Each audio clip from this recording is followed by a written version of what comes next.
I used to love urban exploration. It was my thing. I had a number of friends online who used to explore in the area.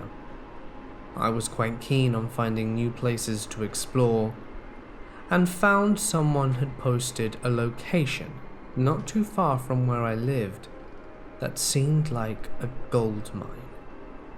It was roughly an hour and a half from my house, and if I went at night, I should be able to slip past security. It was a giant factory complex, the likes of which I'd never seen.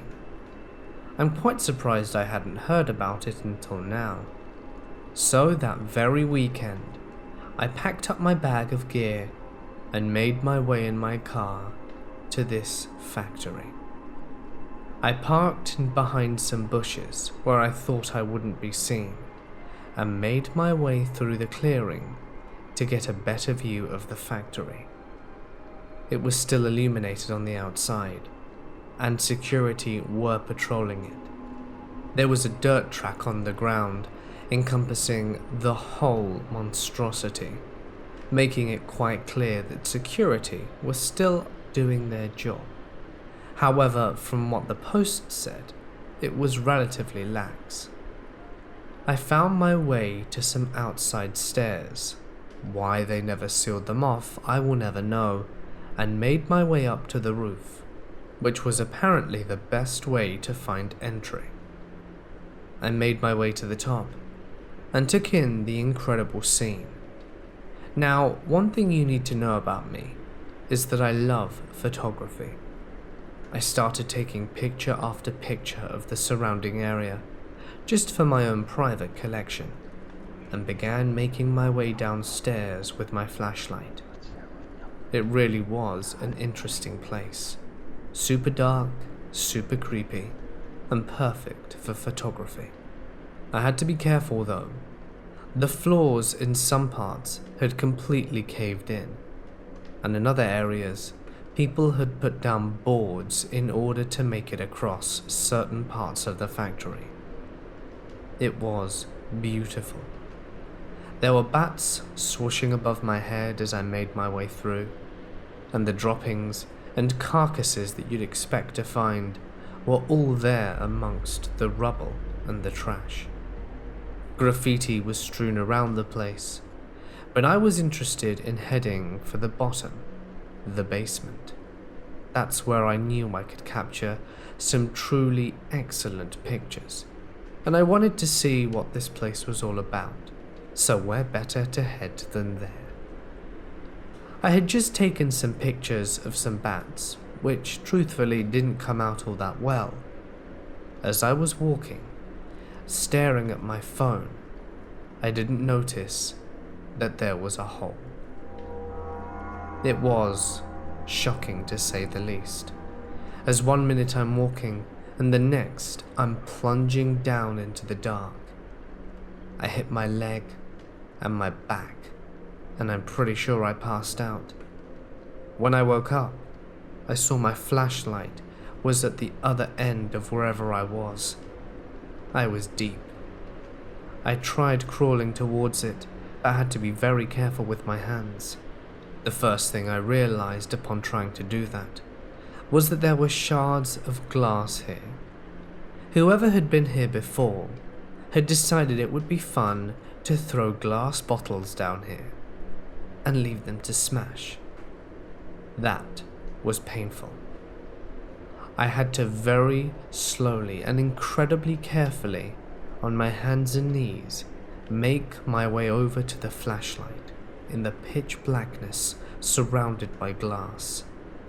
When I finally reached it, I surveyed my area, and God had I been lucky. You see, the fall I had landed on wasn't even the entirety of this precipice that had opened up. It would seem that not only had there been a hole on the floor I was on, but on the floor I had landed on, there was yet another one that led you straight to the basement. And that fall was far more unforgiving than the one I had just experienced. It seems that something had cushioned my fall, albeit not perfectly. Using my flashlight, I realized that I didn't have a way up, and that's when I began to panic. I knew it would be better that security found me than anyone else, but I was scared about receiving a trespassing charge or getting sued or some stuff like that. I tried to get myself up, but my back was in a lot of pain. So I switched my flashlight off and sat there in the dark trying to think what to do. I didn't want to drain my precious battery, as I knew that once it had exhausted, I was pretty much screwed. I contemplated trying to jump down, despite the fact that my legs hurt, but my back even more so. Would my body be able to sustain it?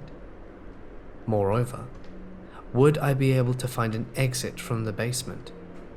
Or is it going to be sealed off? Because if it is, I'm going to be in a worse position than I am in now.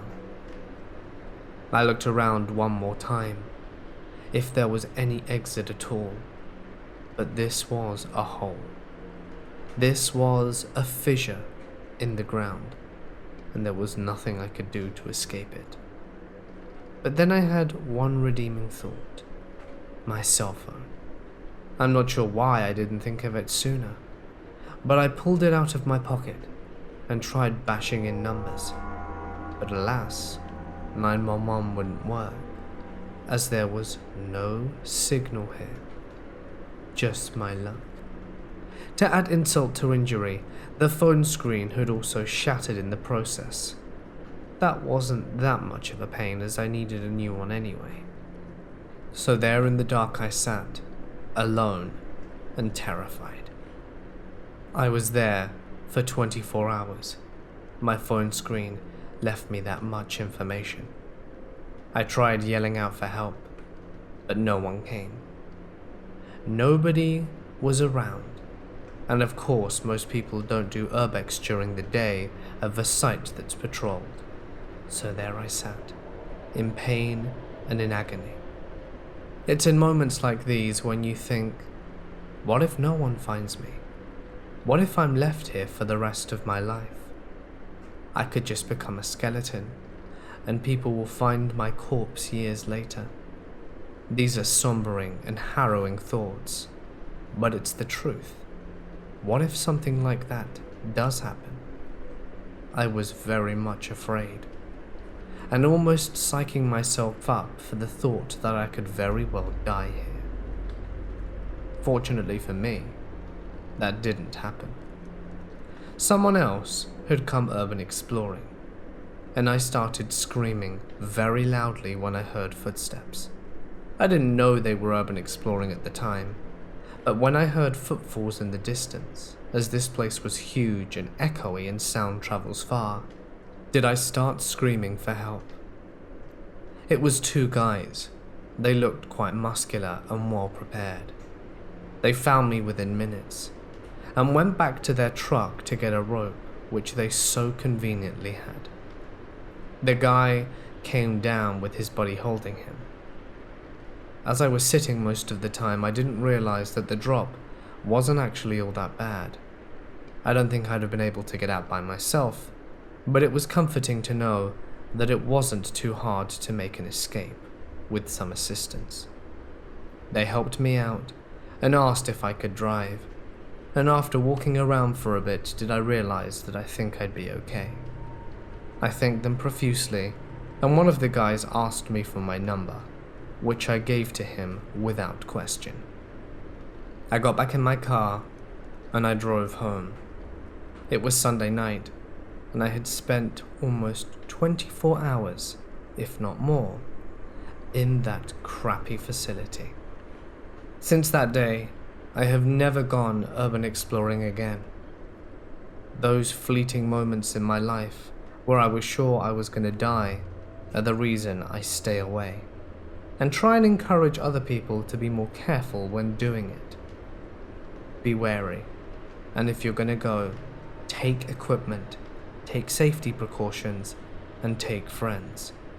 You never know how dangerous it is, especially when not paying attention to your surroundings. This story happened a year ago, when I was 15 and on a school trip in San Fran. At the time, I was very immature. Not in the sense you'd normally think, but in the sense that I didn't really know how the world worked and how scary it could be. I attribute this story, and a few other scary things that happened in the past year, to me growing up and realizing how the world really works. I was roaming with 2 other girls in my room, both who were a year older than me, so I didn't really know them well. The way our trip worked, so to say, was that breakfast in the hotel was between 7 and 8, but the chaperones on the trip wouldn't wake us up, so if we wanted to have time to get ready/eat before we left to go explore the city for the day, we had to do it on our own. This meant that in the morning, me and the people in my room didn't see the chaperones till we all went down for breakfast, usually around 7:45, since we all took a long time to get ready. However, this day was different. We were tired of arriving late and having to eat quickly, so we woke up a bit earlier to go down for breakfast right when it opened. We ate breakfast with pretty much the rest of the kids on my trip, and all headed to the elevator together. This was a mixed boys/girls trip, and my twin brother also happened to be on the trip, so the people in the elevator were him and his friends, me and the girls from my room, and a few of their friends. The elevator door was almost closed when 2 Indian men stuck their hand through the door and stepped inside, squeezing themselves into an already packed elevator. They looked young, maybe 19 to 20. Eventually we arrived at our floor and all got off. So did the men. The way the hotel rooms and hallways were situated was essentially just a square. You could go anywhere around the floor and eventually make it back to the elevator if you turned left/right 3 times. The people on my trip went right and the men went left. Eventually my brother and his friends trickled off into their rooms, and it was just me and one of the girls on my trip, as the other one had went into one of the boys' rooms. We were right at our room when we encountered the men again. At first we didn't notice anything wrong. They were probably just trying to find their room. I turned away from them and tried to find my room key and my wallet. Now at this point, my immature brain didn't notice anything wrong, but my roommate did. I could see the panic in her eyes, and as I turned to look at the men, I realized they weren't looking for a room. They were looking for us.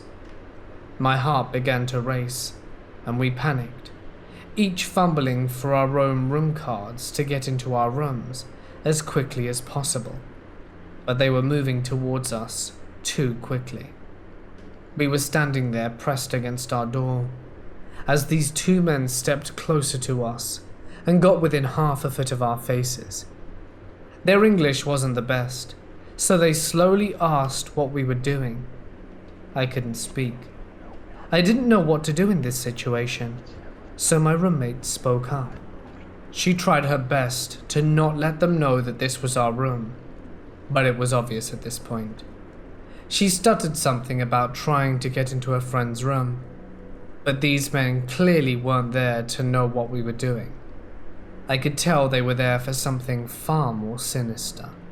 One of the men continued to stare at me and eye me up and down, while the other got really close to my roommate and asked for her number. She stood up taller and quickly said, "No, I'm sorry, you can't." But her voice trailed off as her confidence wore off. At last I spoke, explaining to them that we were underage and that we were on a school trip. and that we couldn't. They didn't take no for an answer. At that point, I slowly started to pull my room key from my wallet. Luckily, my friend pushed the card back into my wallet and made me push my hand holding my wallet behind my back. At that time, I was confused why she didn't let me in to go into our room, but now I realized she had more intuition about these men than I did. She knew that if we opened our room door with them right there, they'd likely force themselves in there with us, and who knows what would happen. Eventually they backed off enough where we felt we could escape from them. She grabbed my wrist and pulled me along the hallway as we sprinted towards the elevator. Along the way we ran into my brother and one of his friends. We quickly explained to them what happened, and they sprinted with us to the elevators. Once we were there, quickly pressing the elevator buttons to get downstairs to where our chaperones were, and we encountered the men again. I clutched onto my brother's arms, and my roommate did the same with my brother's friend's arm. They just stood on the other side of the hallway staring at us, and quickly walking towards us. It looked like they were pretending to be just normal hotel patrons in front of the boys, but we knew that they weren't just normal patrons. They were creepy, and we weren't risking it. Finally, the elevator door opened, and I didn't think I've ever pressed the closed door button so fast. Right as the men got there, the doors closed. We thought our ordeal was over, but it wasn't. There were multiple elevators in the hotel. My brother, his friend, my roommate, and me had just gotten to the breakfast hall where most of our group/chaperones were when we realized the men were there too. They had followed us. They started off staying across the room from us, but were getting closer. We left the room and went back up to our rooms.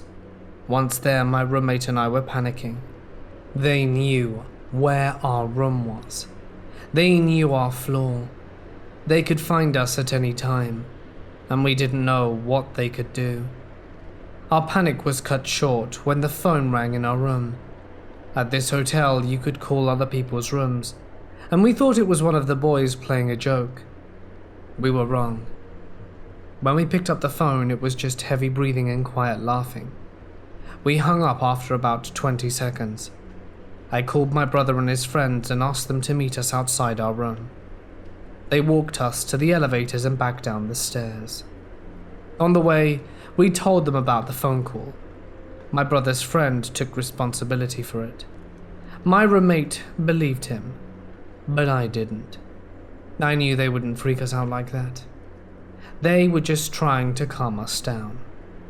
Once downstairs again, still shaking, we told one of our chaperones about the two men, and they freaked out. We told the front desk about the men, but since they didn't know which room they were in, or their names, they told us they couldn't do anything. They tried to reassure us that there was a group staying there, and that they were probably a part of it, and that they were probably leaving in a few days, but that didn't calm us down. But thankfully, we never did see them again. My story begins, promisingly enough, in an old psychiatric hospital. As I no longer live in the area nor work for the same company, I can even tell you where it is. It's called the Crichton in Dumfries, Scotland. The hospital is made up of a complex of buildings built in the 1870s. Now, you may have a mental image of such a place, but I can assure you, it's nothing like you might imagine. Beautiful buildings set in manicured parklands. It even has an imposing church built at its heart. The signs of its history are there, if you know where to look. The imposing staircase with its beautiful wrought iron guardrails may look pretty, but they're there for a purpose. To stop anyone throwing themselves 40 feet to certain death on the intricately tiled floor below. Hidden rooms that have never seen daylight. The people who work there probably aren't even aware of these hidden rooms, but they're there. As I say, you just need to know where to look. My job was a security guard. Each night I would drive slowly around the complex for an hour at a time. There are plenty of places someone with ill intent could hide, and it's just me. A 5'2" female, armed with only a torch. Prior to me starting, the company had been through 2 guards that hadn't mentioned the fact that they were afraid of the dark, but it never bothered me. It never occurred to me to feel unsafe. Part of my job was to deal with alarm calls. These were usually caused by drafts, moths, flapping curtains, nothing sinister. I would be asked, "Don't you get scared going into those old buildings alone?" Well, no, never. It just didn't occur to me to be scared of things that might go bump in the night. It was one of those beautiful midwinter nights just before Christmas. The frost bit, the moon was so bright that it cast shadows around the buildings, and if I went to the furthest end of the complex, where there were no lights, the stars. I think the stars are what I miss the most. Too much light pollution where I live now, but I remember tilting my head back and seeing the constellations and the faint haze of the Milky Way. I was driving around, minding my own business, when I heard an alarm from one of the buildings, Solway House to be precise. It's one of the oldest buildings on the complex, and the only one that looks rather dark and foreboding. These days it's used as art studios and practice rooms for budding musicians. It's not unknown for alarms to go off, so I parked up and got the keys out of the back of my van. This would be easy. There was an obvious reason for the alarm. The art class had left the external door wide open. I shut off the alarm and got out my paperwork. As I started to write, I became aware of a loud banging from one of the upper floors. My first thought was that someone was still there. My second thought is that it's 3 o'clock. It's -4 outside, and even in this art studio. Who's gonna break in? An insomniac art critic? Even so, I had to check, so up the stairs I went. I couldn't tell where the banging had come from as it had stopped. I checked each of the rooms, and no one was there, of course. All was deathly quiet. So I went back downstairs to continue with my paperwork. The banging started again, louder. It sounded as if furniture was being thrown around. Could there be a window open? Banging in the wind? Nice try. There wasn't a breath of wind, but you tell yourself these things when you're in an old psychiatric hospital on your own at the true witching hour. Nothing for it. I would have to go up again. There must be something. The banging was loud. It really did sound like furniture being thrown. Once again I went into the art studio, almost expecting the place to be trashed, but everything was in its place. I checked the windows, all locked. I even checked the toilets with their creaky pipes, but there wasn't a sound. I was perplexed. This noise must be coming from somewhere. Now, I'm as partial to a good paranormal yarn as the next person, but when you're attending an alarm activation, you're looking for tangible reasons. Companies will try and wriggle out of paying for call-outs as it is. You try putting under reason for activation, shadow people, or soul-sucking demon from the pits of hell, you could go whistle for your money, that's for sure. It's as I'm going downstairs for the second time that I feel it. My skin prickles with cold, clammy, static energy. I could swear that there's something behind me. Not someone, something. Something that doesn't want me there. Don't let it know you're there. Don't let it know you're scared. That was exactly what I was thinking. I can't explain, except I know I have felt this before. Many years ago, as I gladly moved out of a house whose negative vibe had drained my life of color. It's a feeling, like a mass of negative energy. That's all this is. That time before, it had felt malevolent. I know that sounds dramatic, but it's the only way I can describe the pure fear I felt. And so I descended the stairs, the feeling keeping pace with me. There's only one thing for it.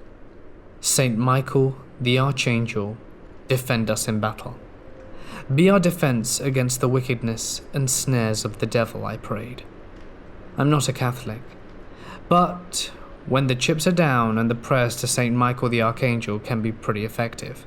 It's also good when I get sleep paralysis, but that's another story.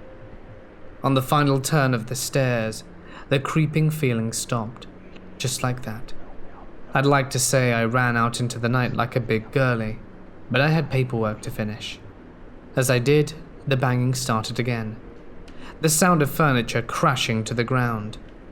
I finished my paperwork, went to the bottom of the stairs, and shouted, "I haven't got all night for your nonsense.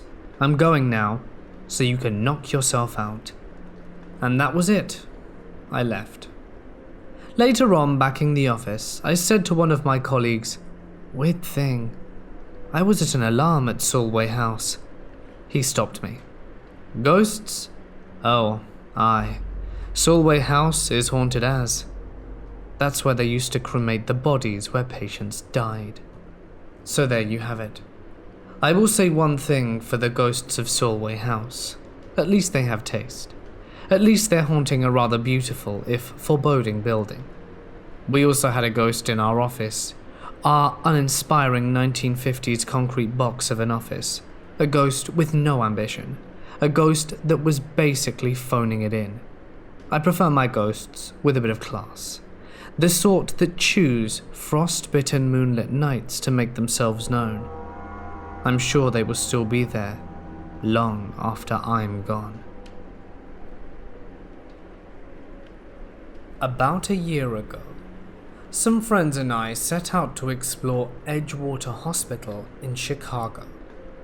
Hillary Clinton was born there, as well as some other people of note, so we decided to go check it out.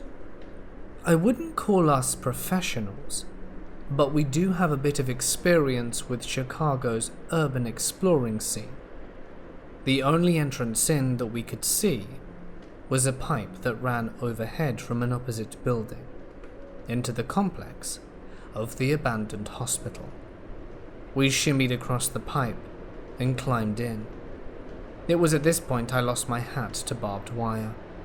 Too bad, because I'm never going back for that thing. We hopped off the pipe and climbed into a window.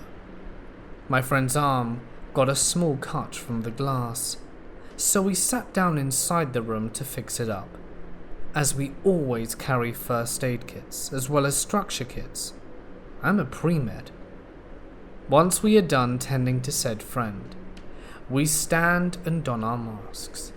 The place was teeming with asbestos. It appears we've made it to some sort of patient wing, and begin to proceed down a hallway. It's dark, but luckily we came prepared. We bring flashlights and headlamps out of our bag, and we continue down the hall. The ceilings are hanging low in some areas, and the floor whines as you walk across it. The place is not as stable as I'd like it to be. We continue down the hall, and we begin to see what I've come to know and love whenever I explore these types of places: the graffiti. I don't do it myself, but seeing the usual "do not pass" or "warning, enter at your own risk," or even the occasional male genitalia spray painted on the wall makes me feel at home. I love urban exploring. I'm in my element here. When we come to a nurse's station which is covered in files, some of them read deceased. We move our flashlights to the rooms surrounding the station, where we see curtains drawn, covering rooms that have long since been emptied. I see one of the curtains begin to drift, but I assume it's a draft. It's freezing, despite it being midsummer, and we continue down the hall pushing through tile, our boots crushing building matter and what seems like thousands of files. Eventually we arrive at a staircase, and we opt to go down. Big mistake. As we descend, I begin to get this weird feeling in the pit of my stomach. My friends and I have a rule that if someone gets a bad vibe and wants to dip, they can. However, out of excitement, I tried to ignore it. This stairway ends in the morgue. At first we didn't realize that it was a pitch black room, and it smelled awful. I would opt to stand next to a garbage can on a hot summer's day than to smell what I smelled there again. Of course, there were probably no bodies in there, seeing as how they cleared the place out of stuff, but the smell still lingered. We move our flashlights into the room, and this is where shit goes wrong. The minute our beams of light meet the room, we all tense up, and I can hear a friend uttering obscenities under his breath. The room was covered in blood, or so we thought.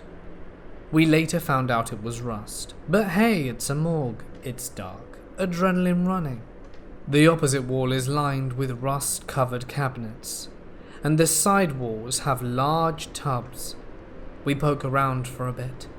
Meanwhile, I can sense everyone is on high alert. I myself had begun to sweat profusely, and feel an odd feeling in my stomach, the very same from earlier. I just keep getting bad vibes, and I ask my friends if we can leave. I'm cut off by a vigorous rattle.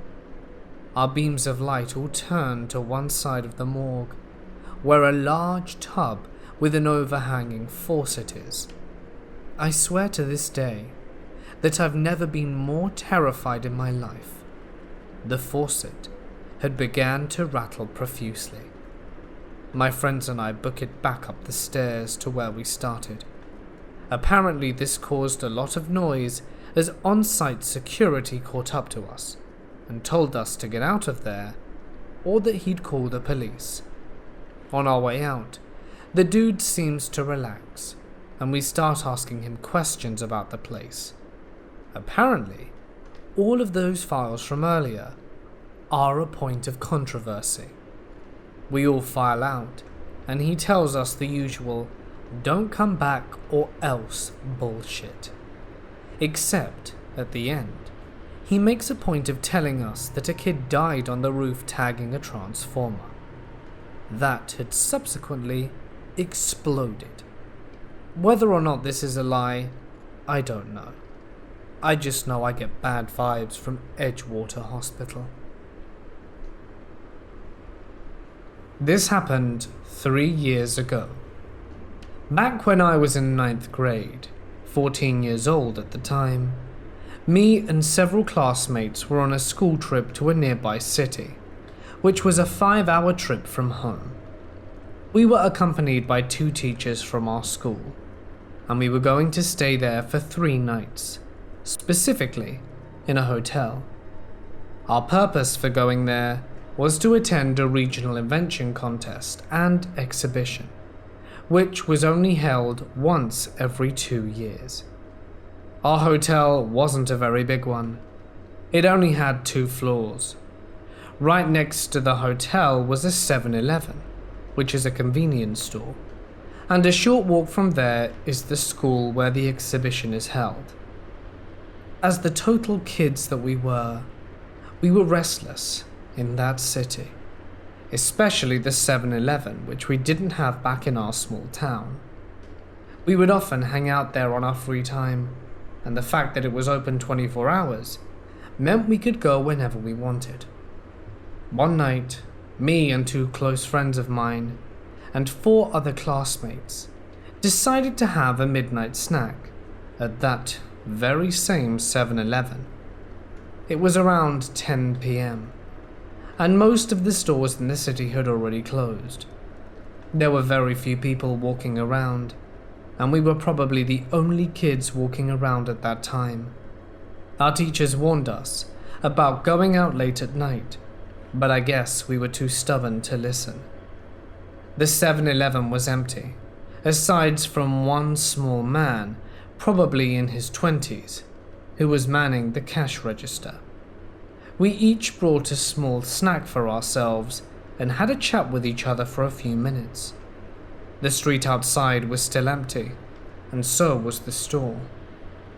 While I was looking through the sweets and chocolate aisle, I overheard a masculine voice near the tables where my classmates were sitting. I went over and saw a different man, between the ages of 30 to 40, talking to two of my female classmates and another male classmate in the same table. He was fairly large, wore a green t-shirt and khaki pants.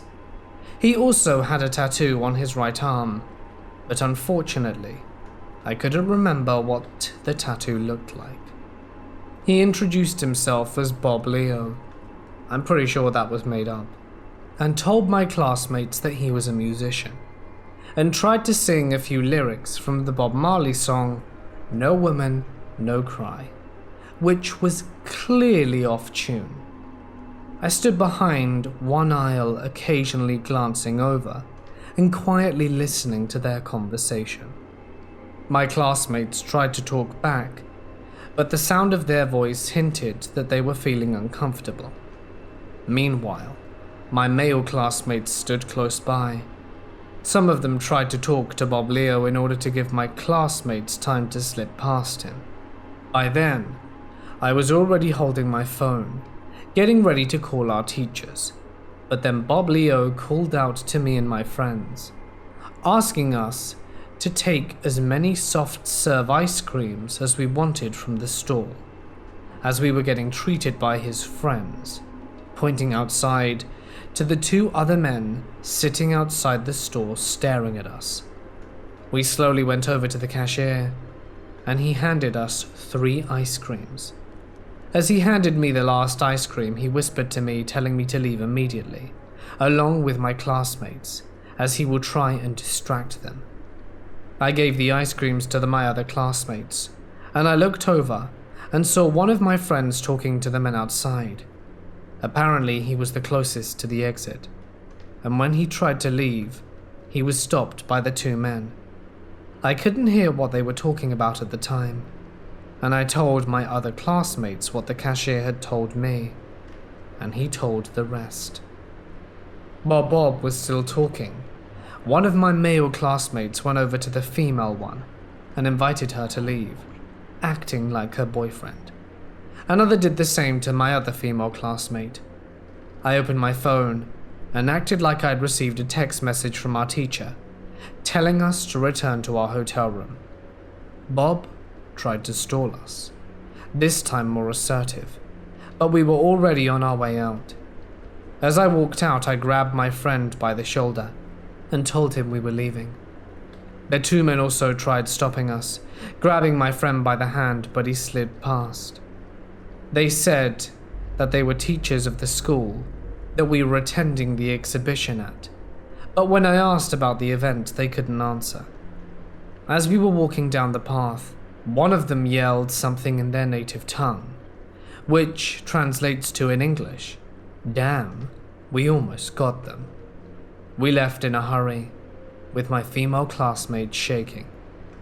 When we got back, the girls started sobbing, and we talked to them about it. I asked my friends what he and the 2 men were talking about, but he told me it was just nonsense and lies. We told our teachers what happened, and they spoke to the police about it. The next day, we weren't allowed to leave at night anymore. We never got to thank the cashier before we went home, but we left him a small token of our appreciation. As for Bob Leo and his creepy friends, let's not meet. I work the night shift, at a motel in a fairly small city in Oklahoma. We have a Walmart and a small college about 10 minutes away, so it's not tiny or anything. It's small enough that there's usually no reason to be creeped out about anyone you encounter here. So here I am, getting my laptop situated for the next 8 boring hours, 11 p.m. to 7 a.m. And this 60 to 65-year-old lanky guy comes in and he says he's the new employee and that I'm supposed to train him tonight. I remember that I was training someone and mostly just think, shit, now I can't binge watch Buffy like I'd planned. He comes around to the desk and I start giving him the basic rundown of the job. Do literally nothing besides check people in and print some papers out for the night audit team later in the night. He comes off as generally nice, could hold a conversation, but kind of slow, almost slow enough to call him dumb. But I just assumed he's the type of person that needs to do things a few times before getting the hang of it. I should mention that he had worked another shift previously, and my co-worker said he wasn't the smartest person in the world, but figured he'd work it out in the long run. After a while of bullshitting, joking around and watching Modern Family, and just getting to know each other, he asks if I'm married or not, to which I say no. He tells me he recently got a divorce, and it pretty much destroyed his life, hence the motel job. Around 2:30, he tells me he forgot his heart medication, and asks if he can run home to get it, about a 5 to 10 minute drive away. I told him that it wouldn't be a problem, and I figured since he was old and staying up until 7 in the morning, he might actually need that medication. Around 3 a.m, he comes back, and immediately looks different. One of his eyes just won't open. He's squinting with his eye the entire time, and trying very hard to open it. The first thing he asks was, "You got any rooms?" I think he's joking, so I try to laugh off his extremely unfunny joke. He comes around and sits next to me, and we decide to watch another episode of Modern Family. Shortly into the episode, he starts talking about sex, and asking me weird questions like, "Do you have sex? Regularly?" At this point, I should give you a little description of myself. I'm a 23-year-old ginger, chubby, gay guy. I'm pretty much one of the least attractive people you could ask for. Needless to say, I wasn't expecting what came next. "With whom do you have sex?" he asked. My usual rule when someone asks me about my sexuality is to just be honest.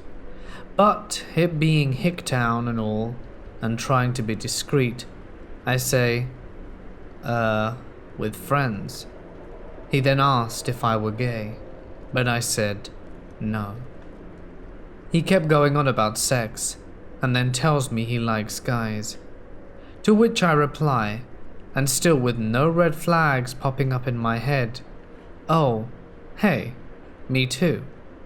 At this point, he's noticeably acting strange.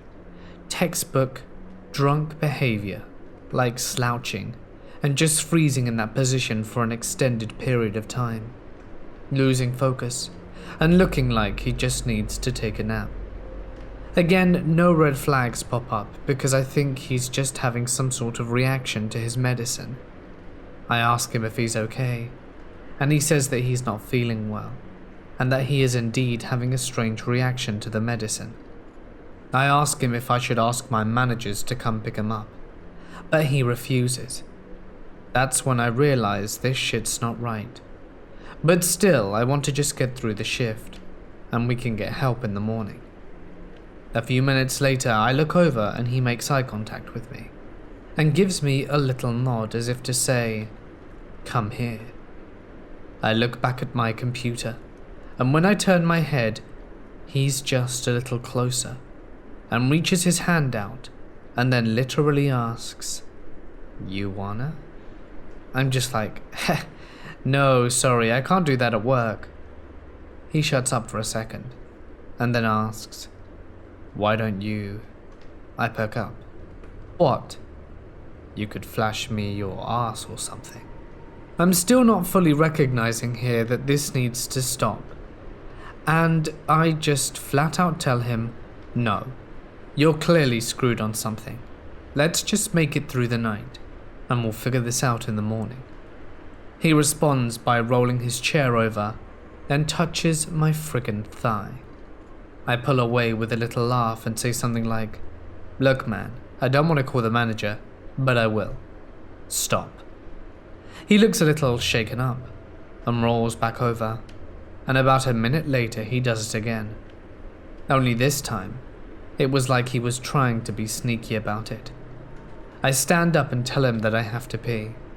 In truth, I went to the back storage area, locked the door and called my manager, and told him the situation. Obviously, he says something to the effect of, "Ah, shit, call the police." I'm not a physical specimen by any means, but I wasn't physically intimidated him by one bit. I think that's what made me so lax about it. So I called the police and they said they'd be right over, although they sounded super confused. I made my way back out to the desk to check on him, and he's gone. I looked everywhere on the first floor, but he was nowhere to be found. Then I looked outside the glass door. In the dark, I couldn't tell who it was, but someone was on all fours in the parking lot. I walked out to find him weeping and holding his broken glasses, and there was a huge blood spatter right in front of him. I don't know exactly how it happened, but I assumed he simply slipped or passed out and fell flat on his face on the concrete. His face was all bloodied up, and he clearly couldn't function. So I helped him up, walked him to the couch in the lobby, cleaned him off with a wet rag, and sat him down. He kept asking me for a room, but after a few times I said, "Sure, I'll get you a room in a few minutes." The cops showed up about 5 minutes later, questioned him and took him to jail for the night. They didn't tell me much, but from what I could gather, they had apparently had to deal with this guy multiple times, and he clearly had some issues. And then it was over. I told all of my friends, family, and co-workers the next day, and they all seemed really sketched out. But to me, it was just some creepy old gay dude. He lived in denial for so long that something snapped, and he didn't know how to live with himself. I never felt threatened during the night. It was just a profoundly weird experience. Of course, had I been a girl or smaller guy, I might have freaked out a little bit harder. My cousin and I once found a makeshift wooden cross sticking out of the ground. We were creeped out, but wrote it off as just something a kid made and stuck in the ground for laughs. Eventually they began construction in that area, and no corpse was found that we were aware of. Anyway, normally, we wouldn't go into the houses that they were building nearby, because we figured it probably wasn't safe. We were kids though, and eventually curiosity got the better of us, and we went in. It was in the early stages of construction, so basically just a house frame and foundation. We hung around there for a bit, and realized there was nothing fun about half-built houses, so we headed home. After about 2 hours we got back, and we hear sirens. We look out and see that there's a fire truck heading into the woods. The fire department made sure no one went into the woods, and there was a small crowd of neighbors formed by the entrance. We asked around for a bit, and one of the firemen told us that a house had burnt down. Turns out, it was the same one that we were in not 3 hours ago. A couple of days later on the local news, there was a story about a serial arsonist who was protesting the construction in the woods by burning down houses. I work as a nurse in a home for the elderly. I've been doing this job for about 12 years now, and over time, death becomes something normal. As hard as it sounds, I'm kind of used to it. It's not nice, but it's part of the job, and I've never felt scared or uncomfortable to be around a dead body. After 6 years, I was tired of working in the casualty unit of the local hospital, and changed over to my current position of night shift, and the darkness isn't a problem for me either. But that changed. Last summer, one of the residents died. I never liked that man. He was a drunk and quite abusive against his wife, who was also a former resident there. When he moved in, he even had a dog, and often refused to feed the poor thing and kicked it until we took it away from him. To be honest, I was glad he was gone. At the time, I worked with someone who was a pain in the neck sometimes, and I faked to be really busy during the night, but was actually watching YouTube on a different floor. The whole time I had that eerie feeling that someone was behind me, but I thought it was just me, until I heard a loud noise in the hallway behind me. I turned around and saw one of the big laundry carts lying on the floor, with one of the little wheels still spinning. These things are quite heavy, and normally they can't just flip around, but some kind of extrusion kicked in, and I never really thought about it. I just picked up the cart and moved on with my shift, but I had enough of being alone and joined my co-worker. Nothing else happened that night. The next day, another co-worker of mine, who was my best friend, began acting strange. Everyone was quite nervous and clingy. Most people at my workspace don't like me that much, and some even ignore me. But somehow we spent some nice time together this evening, and they looked like they didn't want to be alone for some reason.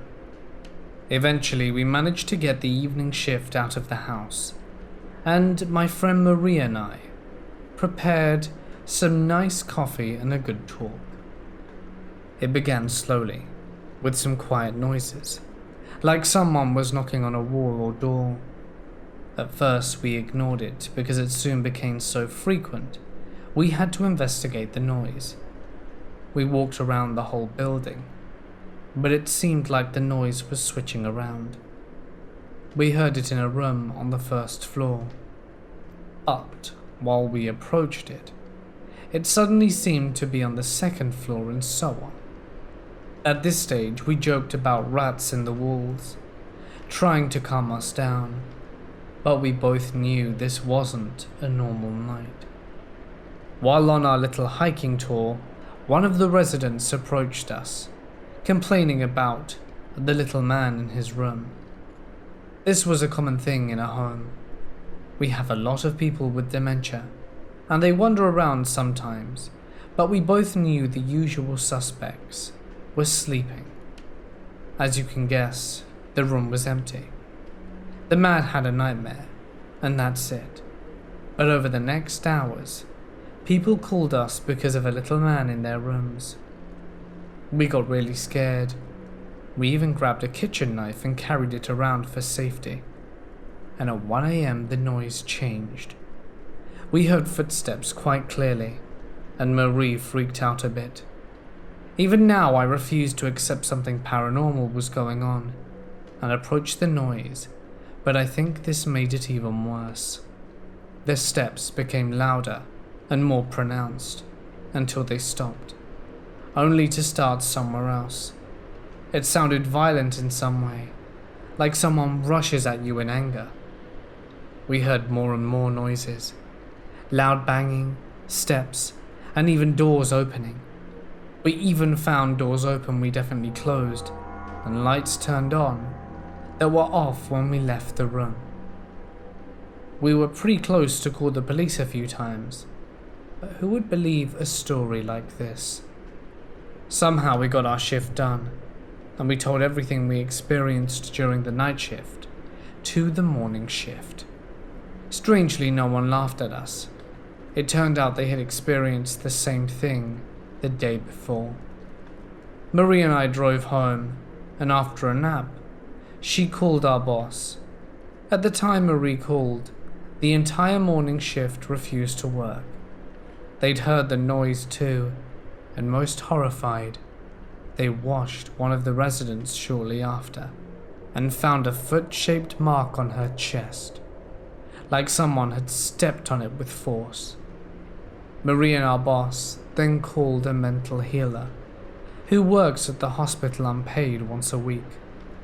He claims to talk with spirits, and the residents can call him up if they want to, and something spiritual, like the fear of death or the afterlife or something. He and Marie went to the dead man's room and stayed there for about an hour. She never told me what they did, but in some way, whatever it was helped. The next day, we had a normal shift, and since then nothing happened. I don't think about this night very often, but since then 2 other people have died in my shift. I'm not scared about it, and I can do my best as usual. But from time to time, I just stop and think for a moment, and hope it never happens to me again. When I was about 7 years old, I was a member of a scouting movement. I didn't really enjoy it, to be honest, since I was never really a sociable kid.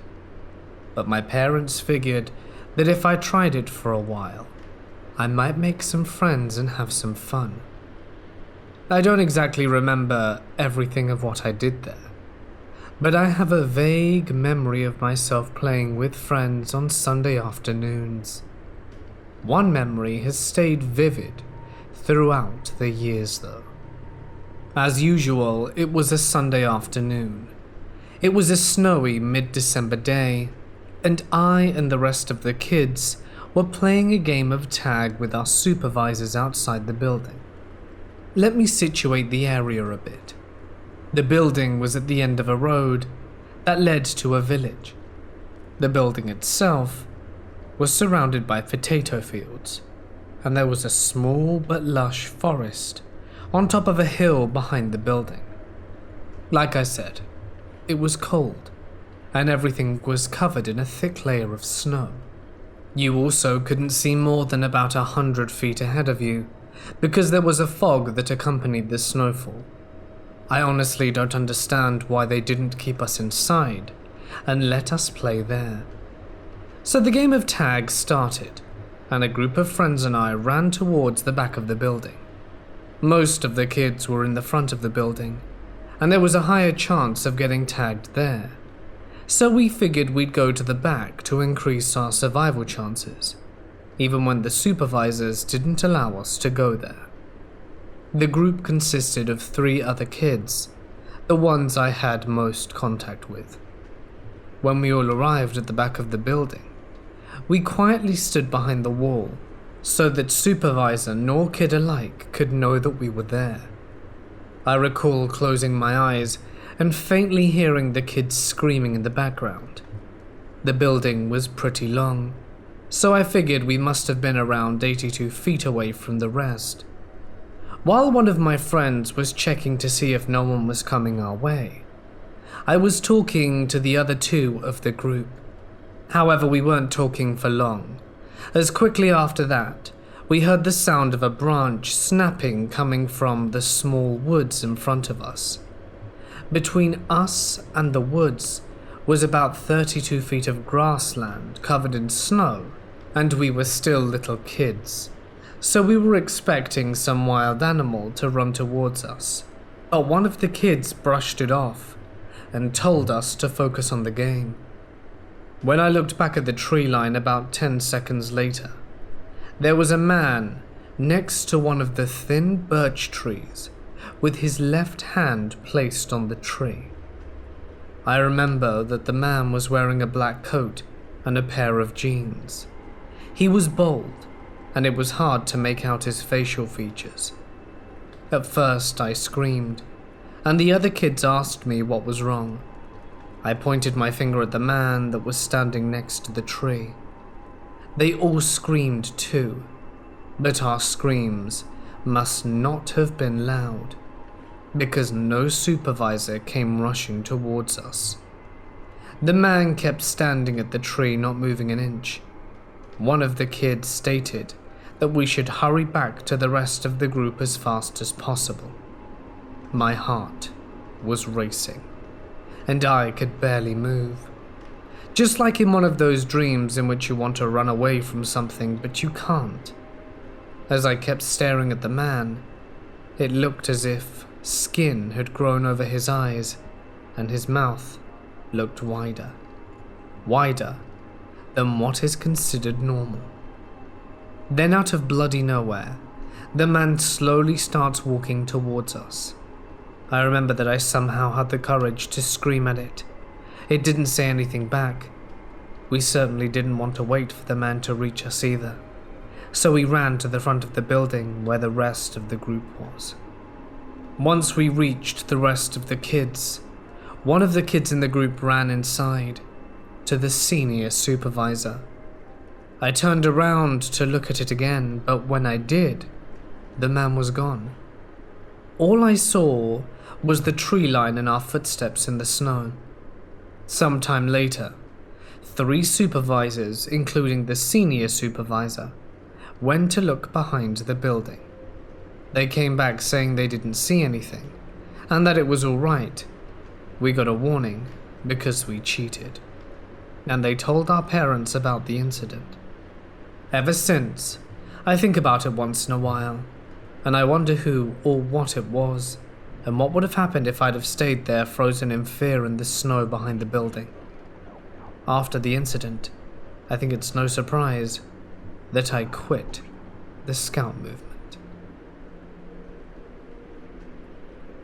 My boyfriend and I were exploring an abandoned winemaker's mansion in Portugal. It was a very beautiful, possibly 100-year-old villa on the banks of the River Douro, crumbling hard, swallowed by vines and other types of vegetation, and surrounded by palm trees. It's a stunning place, but man, did it raise some spooky questions. My boyfriend and I found it last year and spent a good chunk of the day exploring it. We went back this summer, and the vines and wild grasses and whatnot had really taken over. We almost couldn't find it again. We had to wade through shoulder-high grass and ferns, very prehistoric looking. First off, before you even get to the house, you have to make your way through some serious wild grass and vines. The first sign that there used to be a mansion there is a shaded cave, which looks every bit as Victorian as you'd expect, with some carved stone benches overgrown with moss and a natural spring at the back. Directly above the spring, however, there is a hole in the rock wall, and a passage/tunnel just big enough for an adult to crouch down in and skitter along into the pitch darkness. Assuming you got over that and retrieved your heart from the bottom of your stomach after staring into that abyss long enough, as you could swear someone was in there, you'll find more caves in the rock wall below the house. The biggest one confirms that they are all a series of secret passages. The mouth of it is stuffed with some old chairs and a nightstand, presumably to keep nosy tourists out, or perhaps something in. Once you've recovered from that too, and you get to the house itself, the first thing you'll notice are these huge stone vats in the cellar, which we assumed were used for making wine, and hundreds of dusty, mostly unlabeled wine bottles strewn everywhere. You need to watch your step. We found the doll on the first floor. As you advance down the first floor corridor, the first room to your left will look a lot like someone has been burning documents in a hurry, about 80 years ago. The floor is littered with random old shoes, mostly ladies, and burnt pieces of paper. None of the shoes have pairs. From what we could distinguish, the papers were some kind of official records from the 1920s. The floor itself is also incredibly unstable. You might want to keep close to the walls.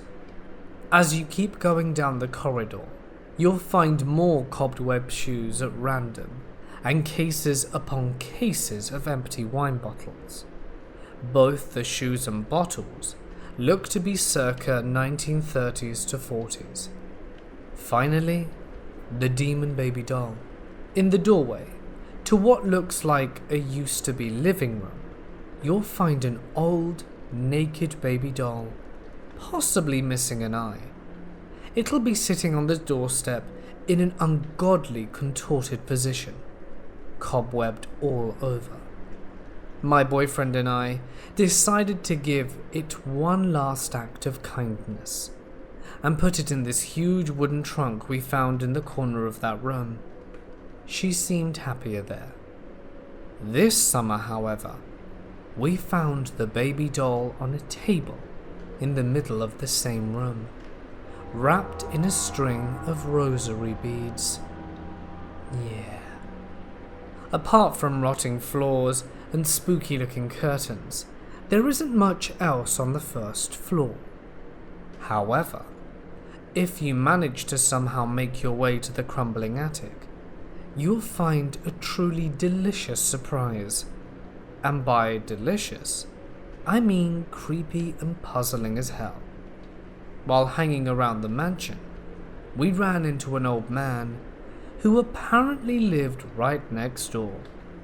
He said the house had been uninhabited and derelict for as long as he'd lived there, so roughly 60 years.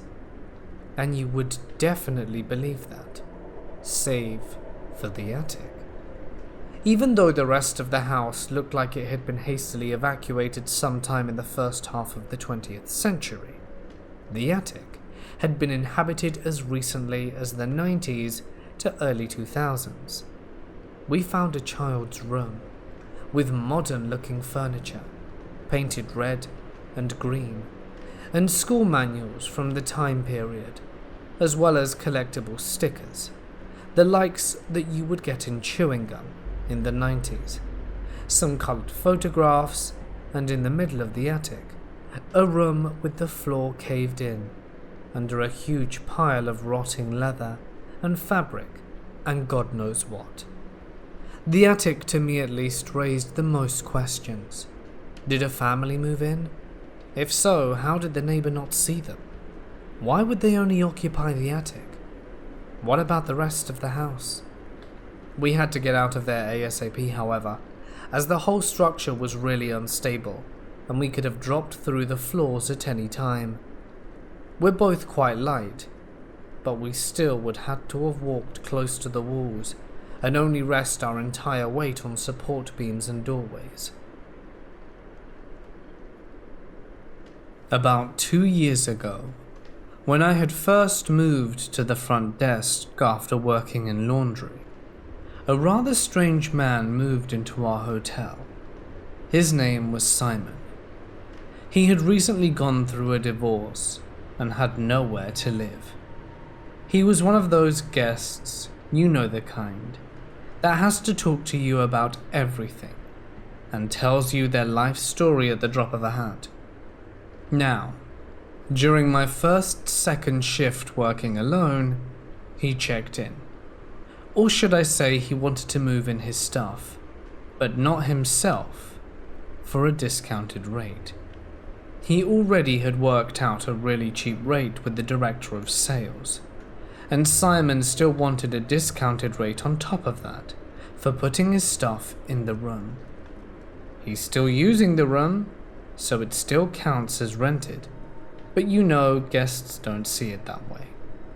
I got permission from our director of sales to give him a discount, and he started moving in his stuff. He needed help with everything, and I was the only staff member on property, so of course I had to help him. He thanked me for my help, but instead of giving me a tip or anything, he gives me a flashlight with his failed business name on it.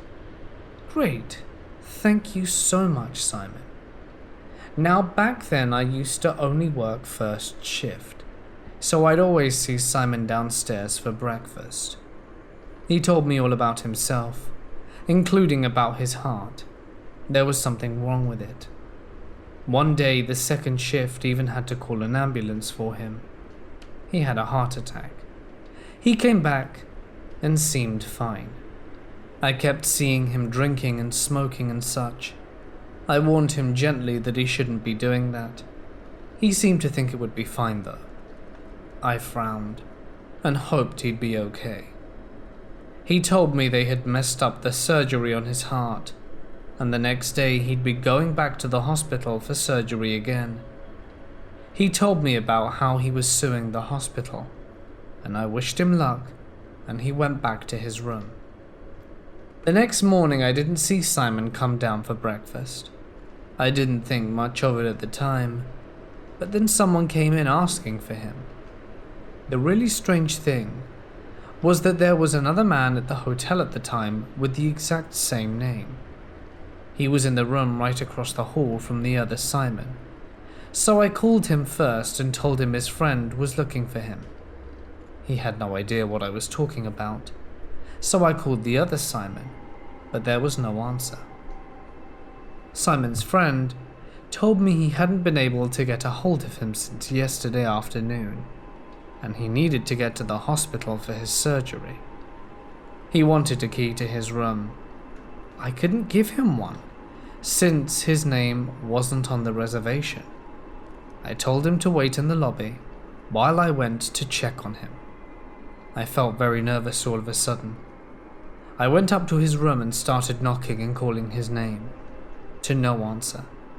I tried to open the door, but the latch was on. I went and got the maintenance man to help me break open the door. When we got the door open, the maintenance man was too nervous to go into the room, so I went in, calling his name with increasing panic. He was lying on his bed, not moving. I started calling his name again, but there was still no answer. I felt so scared then that I called 911, and they told me to check to see if he was still breathing. He was not. But one quick touch told me everything I needed to know. He was cold as ice. Simon was dead. It was really terrifying to me at the time, but I tried to keep calm. The doctors arrived and tried to revive him, but of course it was far too late for that. Instead, they called a body bag. Simon's friend called his family to let them know. Simon's brother came by later that day to clean up his room, and housekeeping cleaned up later on, and found some really strange things in his room, such as voodoo dolls. He was a really strange guy. Since then, I've always tried to rent out that room last. It's kind of spooky to go in there. The lights always seem to flicker, despite maintenance checking on them several times. Perhaps I'm just being superstitious, but it's freaky. To this day, it's one of the worst things that's ever happened while I've been working here. I was with a group, staying about 2 to 3 days in Lake Havasu, a Native American reservation just adjacent to the Grand Canyon. For those who aren't familiar, this place is pretty funky and strange and a pretty hot tourist destination. A few years ago, a female Japanese tourist was found murdered somewhere on the reservation, and I think it turned out to be a local who had killed her. Anyway, my story isn't as horrific as that. You hike about 8 miles from the top of the canyon down switchbacks and onto a dirt trail right down the center of a bone-dry gorge. Some people ride horses into the reservations.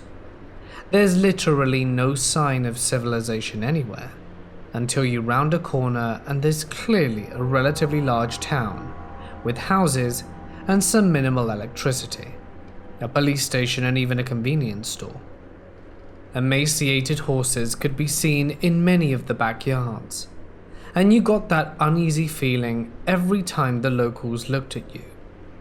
The people seem pretty aloof though. Just on the other side of the town, further down the gorge, you get to the top of Havasu Falls, which is where the campground starts, and where the tourists stay. A much more familiar scene for campers than the town in the middle of the gorge with no paved roads.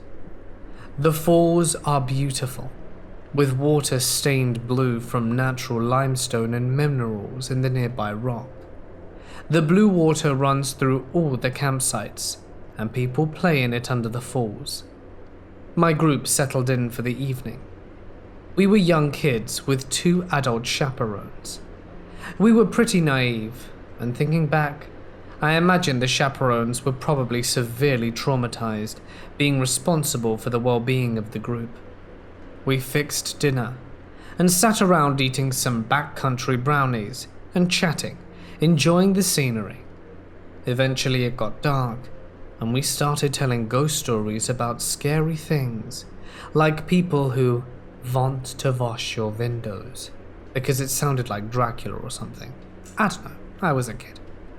One of the girls then started telling her story. She had the flashlight eerily lighting her face from below. We're all sitting in the dark around her. She hadn't been talking for more than a few minutes when a boy in the circle turned his light on abruptly and said, "Someone's there." He shined his light on an empty space besides the storyteller, and sure enough there was a man, probably in his 20s to 30s, with long white hair, sitting cross-legged. No one heard him show up, and he sat there in silence. The girl recoiled, and the chaperones clearly felt caught off guard, but the older woman looking after us spoke up and said, "Excuse me, sir, what are you doing here?" The man hesitated a while. "I'm just listening to ghost stories," she replied. "Well, this is our campsite, and we were hoping to have some privacy to spend time together." "So, you want me to leave?" "Yes, please. Thank you." The man slowly stands up. He's big, really tall. He has a headlamp that he doesn't turn on, and he literally walks into the brush and vegetation. We listen as he crashes through it. So now everyone is thoroughly freaked out, and the chaperones are discussing the next actions for the group, and we decide to stay on high alert and chill there for a minute longer to see if he would really leave us alone.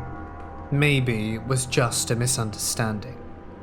So we're sitting there, and we start hearing this thunderous crashing throughout the brush, all around us in the pitch black. A few kids with lights start shining them into the darkness, and periodically, this man will be standing motionless on the edge of some bushes before turning around and plunging into darkness again. He doesn't look angry, but he doesn't look friendly. At some point, he starts making this whooping sound, and that's when we decide it's time to get help. Conveniently, our chaperones actually had friends at another campsite where we retreated to for the evening. In the morning, we go back to our site. Everything is much less scary in the daylight, and our tormentor is sitting on the bench at the campsite just down the river from us.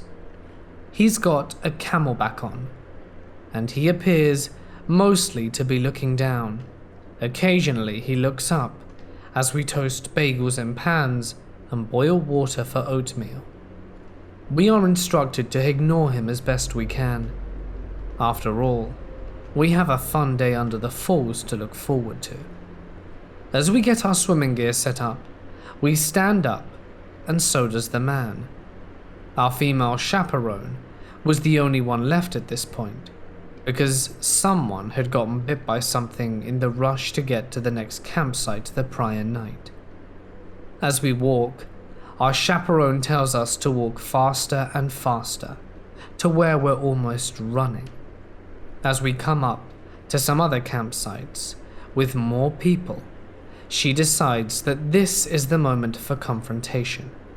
She turns around a whole 180 degrees and is face to face with this guy, and she just lays into him, shouting at him about how he's watching kids, what the hell he's trying to do, and what's wrong with him, and for him to stay the hell away from us.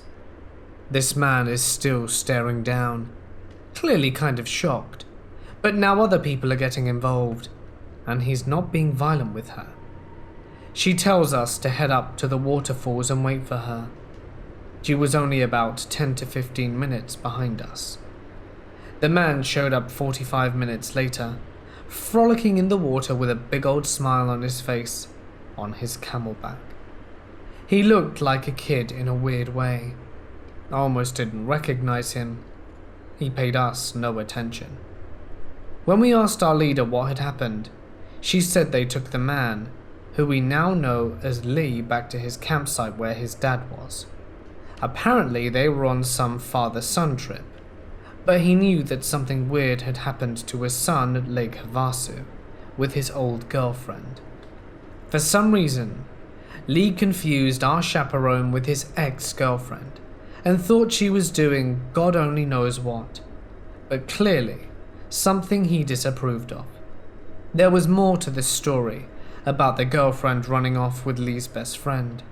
Mostly it seemed clear to the rest of us that Lee had some mental health issues that needed to be addressed. When we were about 15 or 16, we wanted to go to this abandoned industrial mill at the edge of the forest. There were about 5 of us. To get to the mill, you had to get across this running stream, but you could hop across on rocks if you were agile enough. We got to the mill and couldn't find an openable door, but we had a nosy outside and saw some giant metal machines and a room full of exposed wires, as well as views into the inner bits of the building. Lots of chunks of metal and chairs and stuff. It hadn't really been ransacked, and there was no graffiti, so we were pretty psyched, feeling like we were the first ones there. We kicked this boarded up window a few times. Its nails were pretty tightly sealed, but it eventually fell in. I fell for a second or two and hit the ground with a loud smash. When we looked in, we couldn't see the bottom. I volunteered to go first, and I sat on the edge and eased myself down, but my feet still didn't touch the ground. So, I just jumped. I landed on top of the board, and it made a very loud noise. All of my friends asked if I was okay. Turns out, we'd kicked in the original window behind the board, and when I jumped down, it was really loud, and they thought that I had hurt myself. I turned on my headlamp and helped the rest of them down. So in this building, we were in the basement. There was a lift in the middle, a proper old school BioShock type thing, and we pulled the trellis aside and got inside to have a look. At the back was a panel, and when I shone my lamp on it, it had some proverb about owing our lives to God. Whilst I was looking at the room, it suddenly lit. I was dazed. Turns out my friend flicked a switch inside, and the lights still worked. We went nuts. It was super exciting. We heard a shuffling sound from upstairs. Since we were in the basement, we had to go up to get out of there, and we were scared shitless. At the end of the day, we were just kids. Resigning ourselves to an encounter, we picked up a nearby spade and started creeping up the stairs. We heard sounds coming from behind a door. We busted through, and inside were 10 builders. They looked straight at us, shovel in hand. We instantly started running, found an emergency door that opened from the inside, and ran through the woods. The police passed us going the other way, and I tripped over my shoelace when I saw them, and now have a neat scar on my elbow from the fall. I am a 15-year-old straight male. I live in Germany, but come from a smaller European country. This event happened before my move to Germany.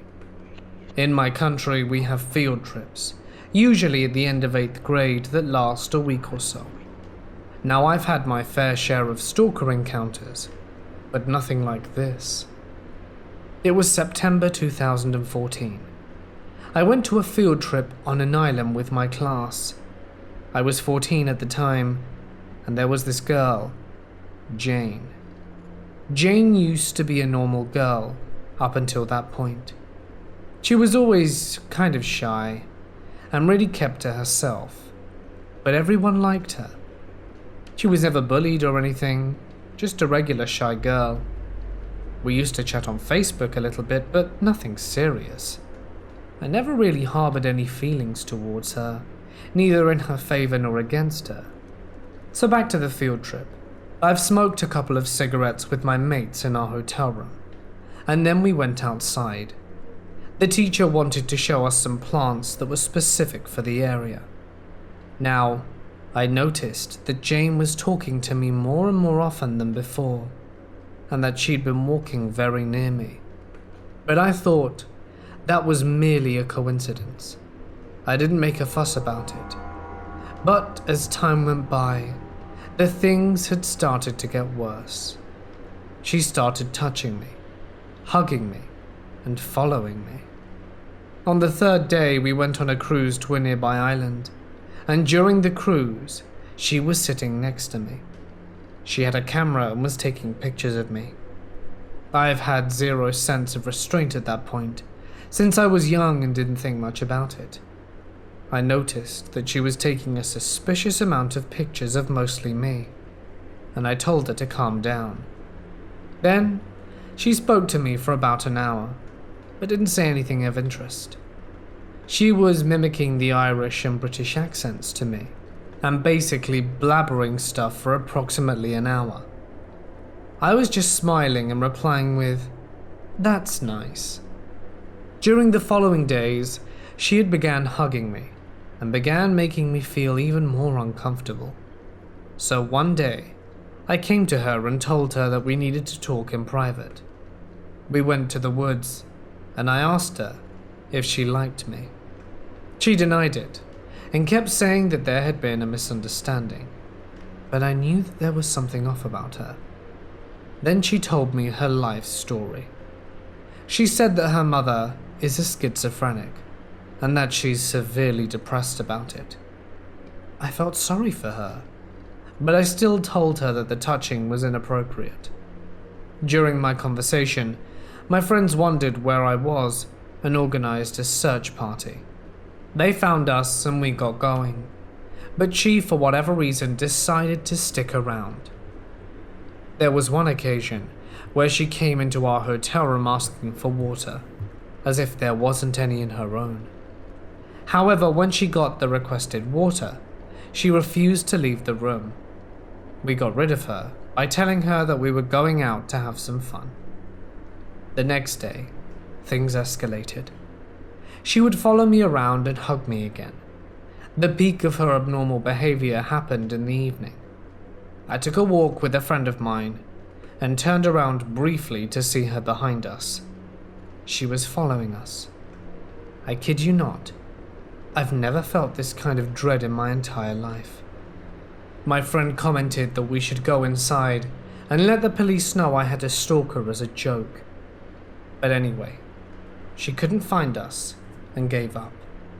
My best friend heard the story and went to her to tell her to piss off.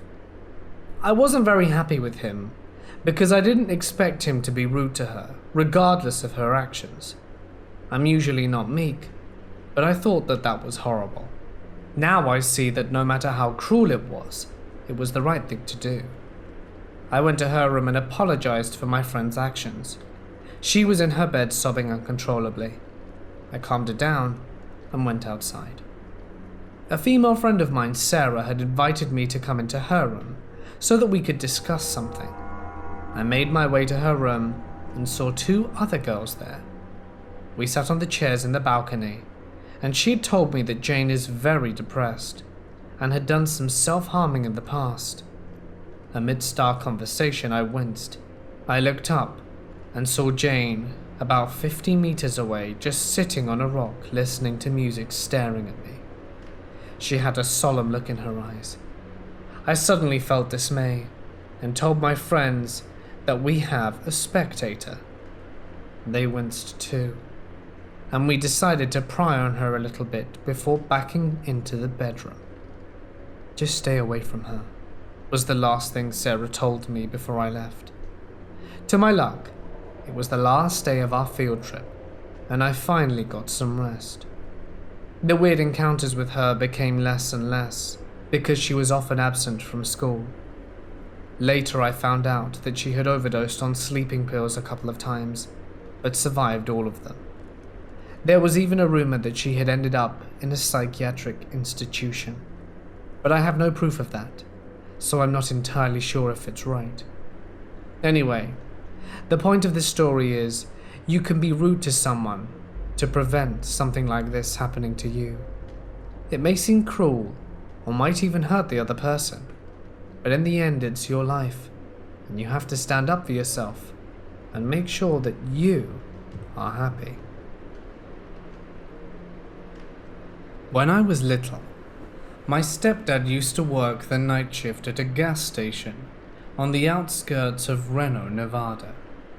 It's a nice part of town off the highway before you head up to the Sierra Nevadas and Lake Tahoe. The area back then was fairly new, and the Shell gas station was really nice. My stepdad never had any problems working the night shift, though he did tell me some interesting characters would come in, and he would often have regulars that he'd become friends with. My stepdad was the only one in the shop when he worked the night shift, and he was always told about the ghosts that liked to pester the other workers, like turn off the lights, open or close the bathroom doors, knock snacks off the shelves and the like. My stepdad, being the massive skeptic as he is, didn't believe any of these stories, and because nothing ever happened to him, he just brushed them off. Until one night. My stepdad is working on the night shift, and it's a pretty quiet night. He hasn't had many customers coming through other than for gas, and since it's a pay at the pump station, hardly anyone comes into the store.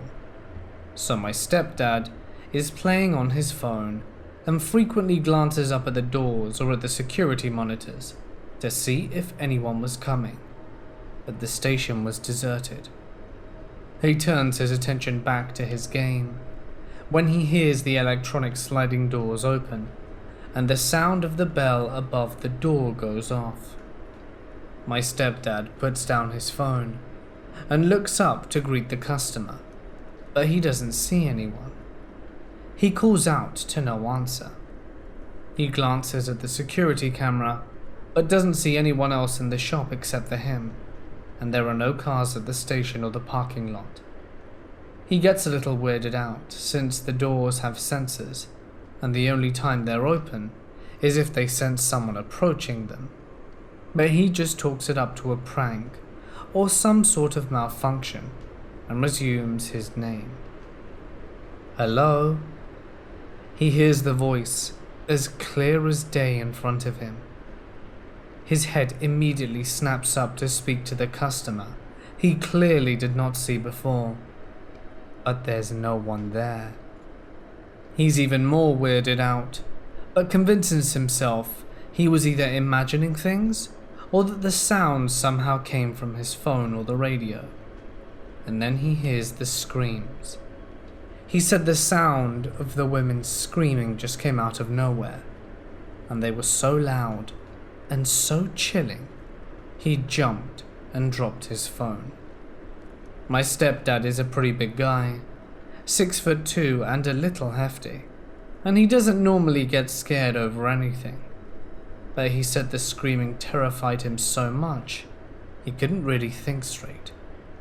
He ran out from behind the counter and checked the aisles, but no one was there. He checked the bathrooms and maintenance closet, and no one was there either. But the screams were still going, and they were deafeningly loud. So he thinks maybe there was a woman outside who was being hurt or attacked. He runs out to where he thinks the woman is screaming. There's no one there. The lot is empty. There are no people, no cars, nothing. He checks around the back of the store and does a loop, but he can't find the source of the screaming, and just as suddenly as the screaming had started, it stopped. He goes back inside and checks the security tapes to see if he's missing anything, but other than him running inside and outside of the store like an idiot, he didn't see anything else, and he's unsure of what to think. The next day, as he's leaving work and his co-worker takes over, he tells them about what happened, brushing it off as just some weird prank some little shit pulled. But the co-worker's response was very different, and even though my stepdad doesn't believe in any sort of paranormal activity, the words stuck with him. Oh, so you've heard her too? So, my brother, cousin, and cousin's girlfriend and I decided to climb an abandoned hospital in the middle of town. My brother and I don't live here. We're only on vacation. But my cousin says he had climbed up to the first floor roof.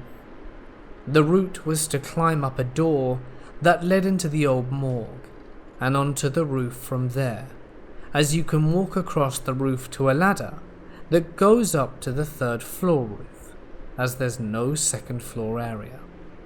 The top half of the ladder has a thin metal cover over it, so you can't reach the rungs, and instead have to climb up the side using the rods connected to the wall. My cousin climbs up onto the first rod and helps me get up, as I'm quite a short boy. Next is his girlfriend. However, she only gets halfway up and decides that she can't do it. So my brother stays with her while we explore. We go up to the third floor. On the top, there's the air conditioning shed thing. Clear signs that someone has stayed at least one night there. There are two other shed things on the roof.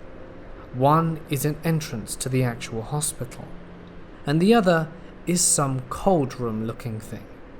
Terrifyingly dark, considering it was a full moon, and with the door hanging wide open.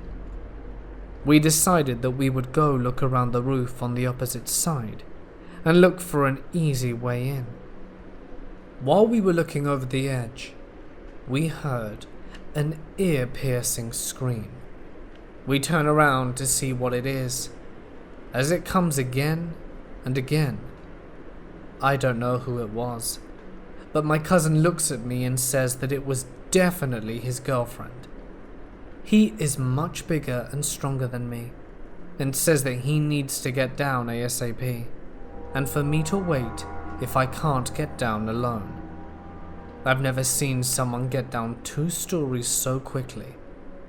That was until I fell down the ladder and landed about a meter from the very edge of the roof, and came very close to missing the roof and falling down into this particular part that was the entrance into an underground car park. I gathered myself up and ran over to my cousin. He was laying down, I assuming it was because either security had shown up or something much worse. Turns out the dumbass girlfriend tried to climb up before my brother could stop her. She was about 50 centimeters from the ground, but completely freaked out, had a panic attack thinking that she would fall and hurt herself. Turns out to be fine, and our adventure was interrupted, although we will probably go back next time. But those were the most terrifying 3 minutes of my life, especially when I went to put my foot down, felt nothing, and began to fall. This story takes place about 2 years ago. I was working graveyard in a small town casino in the cafe on Halloween night. I was dressed up as Hermione because I'm a huge Harry Potter fan and my work has a Halloween contest, so I thought I would put myself out there, which I never do, and get in on the fun. Now, my outfit consisted of a short skirt with leggings and a polo shirt and a tie, all Gryffindor themed. So I'm the cashier and it's about 2 a.m. We don't usually have many customers at this time, but since it's Halloween we were busier than normal. So I'm just checking people out and doing my job and actually having a good time, seeing everyone dressed up. When this guy comes to the counter, I can tell immediately that he's drunk. He was super tall, at least 6 foot, and really buff and bald. I remember his total was like 240. I don't know why I remember that, but I do. All he had was a $100 bill, and I had to tell my manager to get change. He looks at me and goes, "No, this is for you. I'll pay for the coffee separately." Now, as a cashier, we hardly ever get tips, but if someone wants to tip you, they can. But no one has ever tipped me this much before. So I was like, as I wasn't sure if he was serious. He then looks me up and down and says, "It's for you to come to my room with me." I immediately handed back the $100 bill and said, "No thank you." He takes out another $100 bill and throws them both at me and goes, "How about now?" "No, thank you," again. Luckily, security were close by and saw what was going on. He came over and nicely asked the guy to pay for his coffee and leave. The guy looks at the security guard and says, "If she's gonna dress like a whore, she should act like one." At this point, I'm close to tears. I've had my fair share of creepy guys in my life, but never like this. Never in my face. The security guy tells him to pay for his coffee and leave immediately, or he will be escorted out. The guy looks at me and says, "Okay, bitch. I'll wait for you outside. You better meet me there, or else." I'm just standing there not really sure what to say or do, because this guy was very intimidating. The security guy tells him that is a threat and calls the cops. The guy goes crazy and tries to hit the security guard, but he missed, and the guy puts him by the wall and radios over for someone else to call the cops. So the creep keeps looking over at me and saying, "Why do all whores act like this? At least I would have paid you," as well as other obscene things. This all happened so quickly and escalated at such a rate that I barely had time to think. At this point I'm crying, and my co-workers take me to the back. The cops came and arrest the guy. I guess he had punched a hole through the wall and tried to hit one of the cops. The cops took my statement and I was allowed to leave early, and the same security guy walked me to my car. Now, the messed up thing is apparently that this guy was a huge spender at the casino, and the casino didn't even press charges or 86'd him or anything. I quit soon after. There is a really strange building on the campus of the university I attend. It's called Biosci and is split into 3 separate wings: the biology wing, the psychology wing, and the zoology wing. Legend has it that 3 different architects were hired to create the building, one for each wing. The architects didn't communicate with each other at all, and the result is a very strange building, with staircases that led to nowhere, closets that open up to stairwells, doors that open up to concrete walls. Apparently, if you put a sticky note on every window that you could find inside, from the outside, you would still see windows without sticky notes on them. I lived on campus in residence for 3 years, and one night, me and some of my friends from my floor decided to explore Biosci. The campus was kept open until 11. At first, it was really fun. We found some strange things, as well as a freezer claiming to have a Yeti inside. Then it took a creepy turn. We were exploring the basement when we came upon a large closet. We looked inside, and it appeared that someone was living in there. There was a mattress on the floor, a backpack full of things beside it, and some clothes thrown about. We noped out of there pretty fast and continued exploring, but then began hearing footsteps behind us. Every time we looked back, we couldn't see anyone or anything, so we continued on.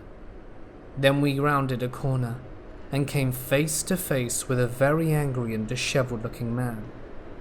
We all screamed and began to run the other way. As we're running, we can hear the man yelling at us, and we continue screaming and searching for the exit.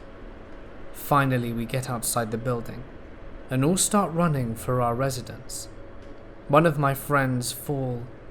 We tell her it's every man for himself and keep running as fast as we can. In hindsight, it was probably just a homeless person that was living on campus, which is pretty common, but holy cannoli, was that scary. So about 1 to 1.5 years ago, I went on a school trip to New York.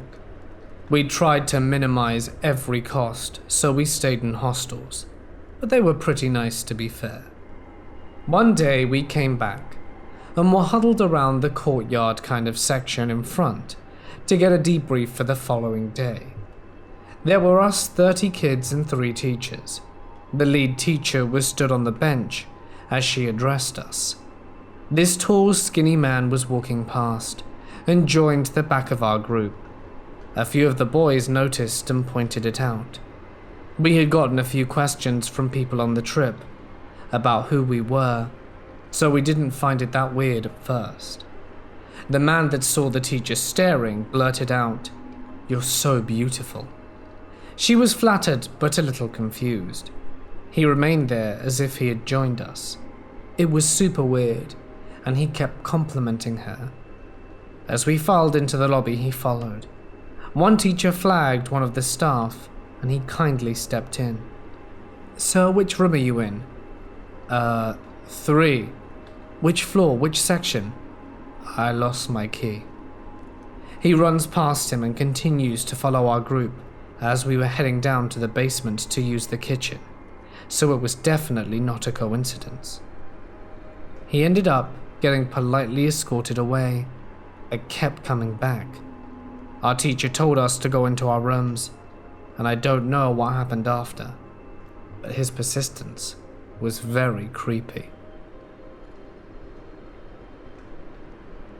The following experience happened to me over the course of 1999 to 2000. I was 13. My dad had taken up a new hobby, local auctions. We lived in the sticks of South Central Pennsylvania. The Mason-Dixie line was almost my backyard. The spattering of towns around us we lived in were very small, mostly just huge expanses of farmland, cornfields, and lots of general run-down old barns. There were two major auctions locally, Stoner's auction on Sunday and Weller's auction on Tuesday evenings. I was going through puberty kind of early, and was very angsty and emotionally dramatic. The previous year I'd had my first boyfriend, but his parents didn't approve of the relationship and forbade us from seeing each other. Somehow it worked. The only tie I had with him was that my dad had told me he spotted him at Wheelie's one Tuesday night, when I wasn't there. From then on, I never missed Wheelie's. I always held out hope I'd see him again, but sadly never did. As a teenager, I always had a notebook and a pen on me, and I would go places just to write in my journal, not paying attention to anything around me. This habit eventually led to me getting kicked out of our church's youth group, but that's another story for another time. Many of the nights, Dad and I would go to Whirlies. My younger sister would come along and would run around and play, sometimes going a little too far off from the crowds. She remembers this particular individual that I am about to describe too.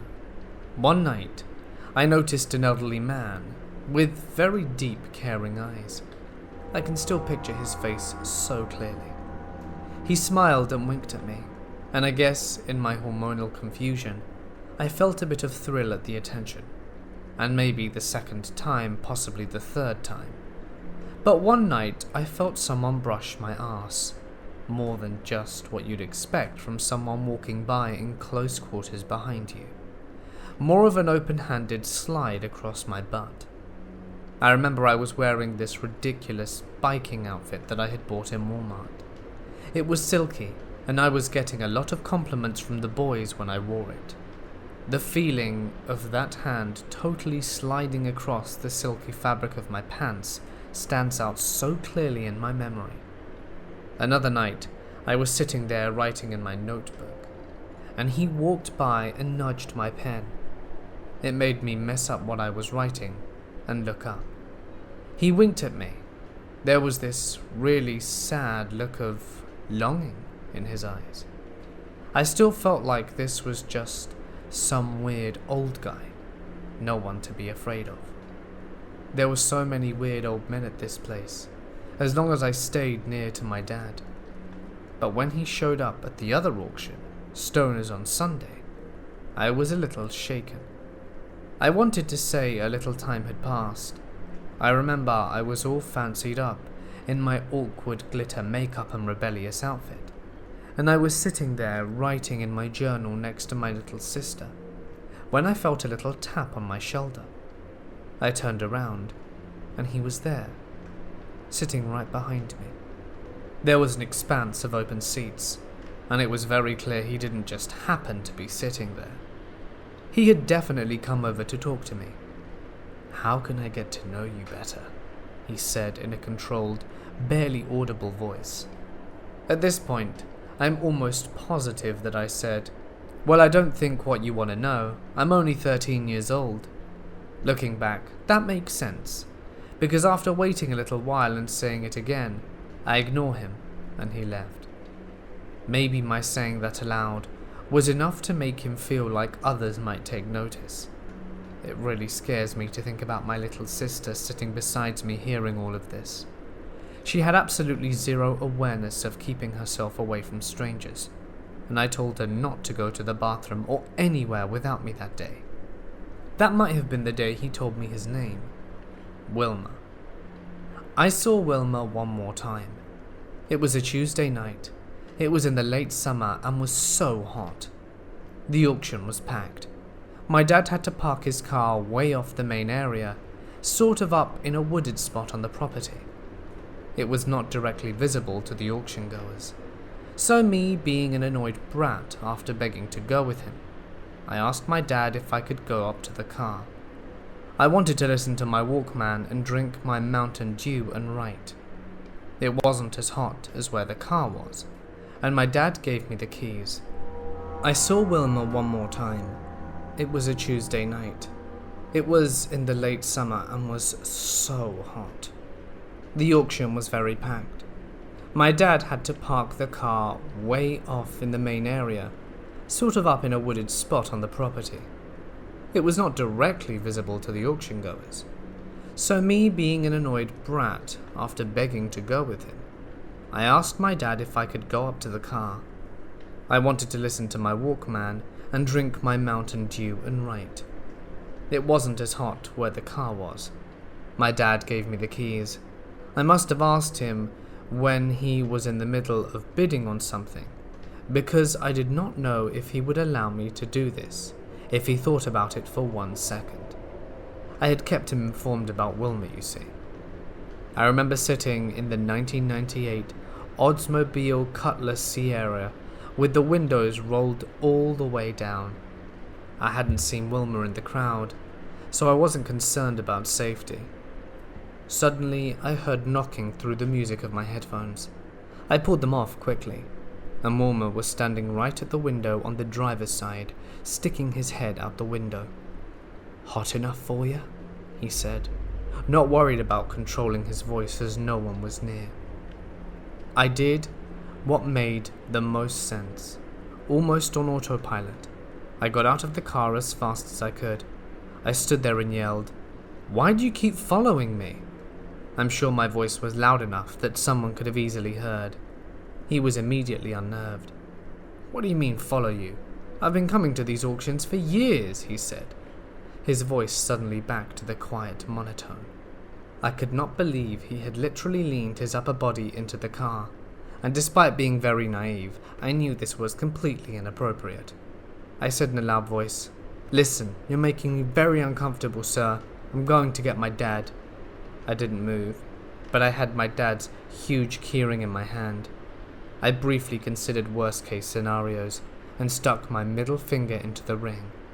I could maybe hit him as hard as I could with the keys in my fist. This man then started running, not walking at a brisk pace like most elderly men do. I mean running down the little embankment. I went to get my dad and pulled him aside to tell him what happened. He told me he'd take care of it, and started looking through the crowd for Wilma. He was gone. That night I cried and panicked all night long, terrified every time the phone rang or that there was a noise outside the house. I figured if he wanted to, he could find where I lived, and I stopped going to the auctions, and my dad says he never saw Wilma after that night. He wasn't lying either when he said he had been going to those auctions for years. It was odd that he stopped going to both of them so abruptly, but then again, not. This story is about me, and a guy who I've known for about 2 years, Perseus. I met him through a mutual friend, though we're no longer friends with that first friend, but became friends with Perseus and his roommates. At the time I didn't have much of a social life, as I worked weird hours and drifted apart from people, and these guys were really welcoming. I'd had no luck with dating lately, and they were really enthusiastic about helping me with that. The guy called his group of friends a tribe, and hosted parties at their house. And then one night, he invited me out with him meeting some friends at a library to attend a class, and Perseus told me on Facebook that he wanted me to come. So I went, and it was Perseus sitting at a table with some friends and reading some self-help book. I personally am not into the self-help scene, but I know this is a very diverse scene, but generally it was never my thing. I like seeking advice and stuff, and I'm all about improving myself in different ways. But reading hundreds of pages? Nah. I'd rather read something else, like politics or fiction. So I politely listened to him and tried to get into it for a bit. I was considering reading the book, but really just wasn't interested. After we went out for beers and had a good time. So I ended up going to the classes sometimes, but it was mostly to have a social life. I did kind of enjoy the academic environment a bit, but overall wasn't really impressed with this self-help book. To me, it mostly sounded like generic advice I could get everywhere, so not my thing. So I go to some of their parties and have a great time. One of them is good at giving me some constructive criticism, which I honestly appreciated, and I was bonding well with Perseus and some of the other group members. At one point, when we were in a car, one of the guys told me I really should come to the classes, because they level up at each one, and I told him that I was busy at work. Months go by, more parties, generally having a good time, and I generally liked the group, but a few things rubbed me the wrong way. It's hard to explain, but it turns out one of them actually did have severe mental illness, but he left the house at some point. It was more the obsession that Perseus in particular had with self-help stuff. He had loads of books on it. The whole teaching a class kind of thing weirded me out, and Perseus, who did have a university degree, instead of becoming an academic at a usual university, would tell me plans of opening an online one and teaching critical thinking, logic, and self-improvement. One day, I was visiting his house. The house was chill to hang out in, because it was casual. I was sitting in the living room and heard him talking to someone on the phone, saying something along the lines of, "Oh, so-and-so is calling me a cult leader. Sure, I'm a cult leader, but I'm an ethical cult leader. I would never get someone to drink poison." Red flags? Or was I overreacting? Time goes on. I just brush off me hearing him say that. I just figure he might have been joking, or doesn't quite understand what a cult means. Anyway, more parties happen, generally cool. I help them move, and he does things, Perseus, that rub me the wrong way sometimes. Like one time we were at a coffee shop, and a good-looking woman passes, and he says to us other guys, "Wow, look at her tits." And I'm like, okay. And the thing is, I'm not prude or anything. I talk to my friends about sex sometimes. I just think it's kind of trash talk. I don't say anything because I have the feelings of these guys, who are kind of like bro and dude-like, and will just tell me I'm overly PC or sensitive. If I see a nice-looking woman pass by, I might say, "Wow, she's pretty," to my buddy or something like that. But really, that's just vulgar, and vulgarity is one of my personal pet peeves. But I'm not going to ask him to change just for me. During this whole time, almost every time, he is pushing me to read The Mystery Method and the other pickup artist material. We're getting to the drama now. I talk to him and he gives me advice. Some of his advice generally isn't bad advice. I go through life, and with all the people I befriend, I take whatever advice I can get to help in general. In the summer, I read about 20% of The Mystery Method, and I think it's mostly stupid. Pretty much telling me to go into bars and bug every woman. Like, no, I don't want to do that. That's just creepy. So I stop reading. Later on, he continues to poke me to start reading these books again. One time at a coffee shop, he pretty much loudly says, "Dude, don't you want a dick in your mouth?" This rubs me the wrong way.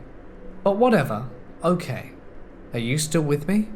So here's the drama.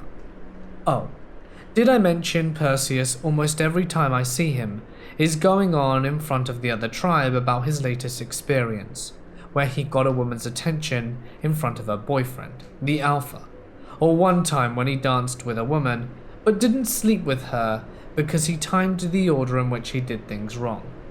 This really weirded me out. We started having hangouts where we'd chill, play some games, maybe cards, and have a few beers, and smoke and the like. So I go to one, and it's just a few of us. Half the people there of the tribe are in the kitchen cooking, and it's just me, Perseus, and another guy who is new. A young, impressionable guy who likes Jordan Peterson. So at one point I tell Perseus what's going on in my dating life. Although at the time I wasn't dating anyone, I had 2 prospects, although one was long distance, and we were meaning to meet up, but she flakes. And another woman who I had just started talking to, but we hadn't met yet, and only started, but things were looking generally good. So I told him about this great new woman I was talking to. Perseus starts going on about how I never sealed the deal. There's truth to that, sure. So I was hoping I could tell him more about this woman. Instead, he reaches into his bookshelf and puts a PUA book in front of me, the one I started reading and quit. He tells me for the dozenth time that this is the key, and here's where it starts. I don't recall exactly everything that led to it to getting more heated, but I remember telling him I wasn't into the whole PUA self-help scene. He then reminded me that I was having no luck lately with women. I told him it was true, but told him things were generally getting better, and that I was working on it. He then reminded me that I'm not having luck, and that this will help me. I bring up something along the lines of a lot of the self-help stuff being based around evolutionary psychology, which, while a legit field, is something I personally didn't trust. I feel that, and many critics do, much of the evolutionary psychology is based on speculation, or there are books written that I've found that support an agenda and use evolutionary psychology, but will cherry-pick facts to suit it. He gets defensive about that not being true, and both our voices are raised a bit at this point, but I see he is being aggressive with me now, and he asks me, "Do you believe in evolution? Do you believe in psychology? Then how can you say that evolutionary psychology isn't a legit field?" He then brings up that many people in some fields don't like people in other fields, which is true, sure. So this goes back and forth. I tell him he's pushing his beliefs onto me, and he asks me what pushing means, asking me to define it. I tell him I'm not into the self-help scene. What's wrong with helping oneself? Everyone wants to help themselves. He also tells me I'm pushing my views onto him and the others by not listening to what he has to say. He tells me I'm being irritating because I was asking for dating advice, and now I'm refusing to listen when he's giving to it. I wanted friendly advice, sure, but not a book. So basically, I need to read this book or I'll never kiss a woman again. He doesn't say it, but sure as hell implies it. Like, he never once asked me about this woman I was speaking to, her background or interests or what we talk about. To give me advice, he just gives me a book. I tell him I'm not interested, and he insists it's a diverse scene and that you can't judge it. But since he's pushing me, I tell him what I really think. Honestly, I don't respect the whole self-help industry. I think most of them are scammers. This triggers him. I'm taking that personally, because you just insulted my profession. I've been writing a self-help book for years. I didn't know this, and I tell him I didn't know this. But the genie's out the bottle.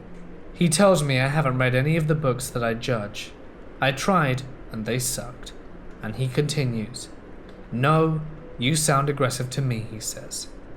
He tells me he read all of my short stories, as I'm a fiction writer, and was all upset that I never once went to his website, when I didn't even know he had one.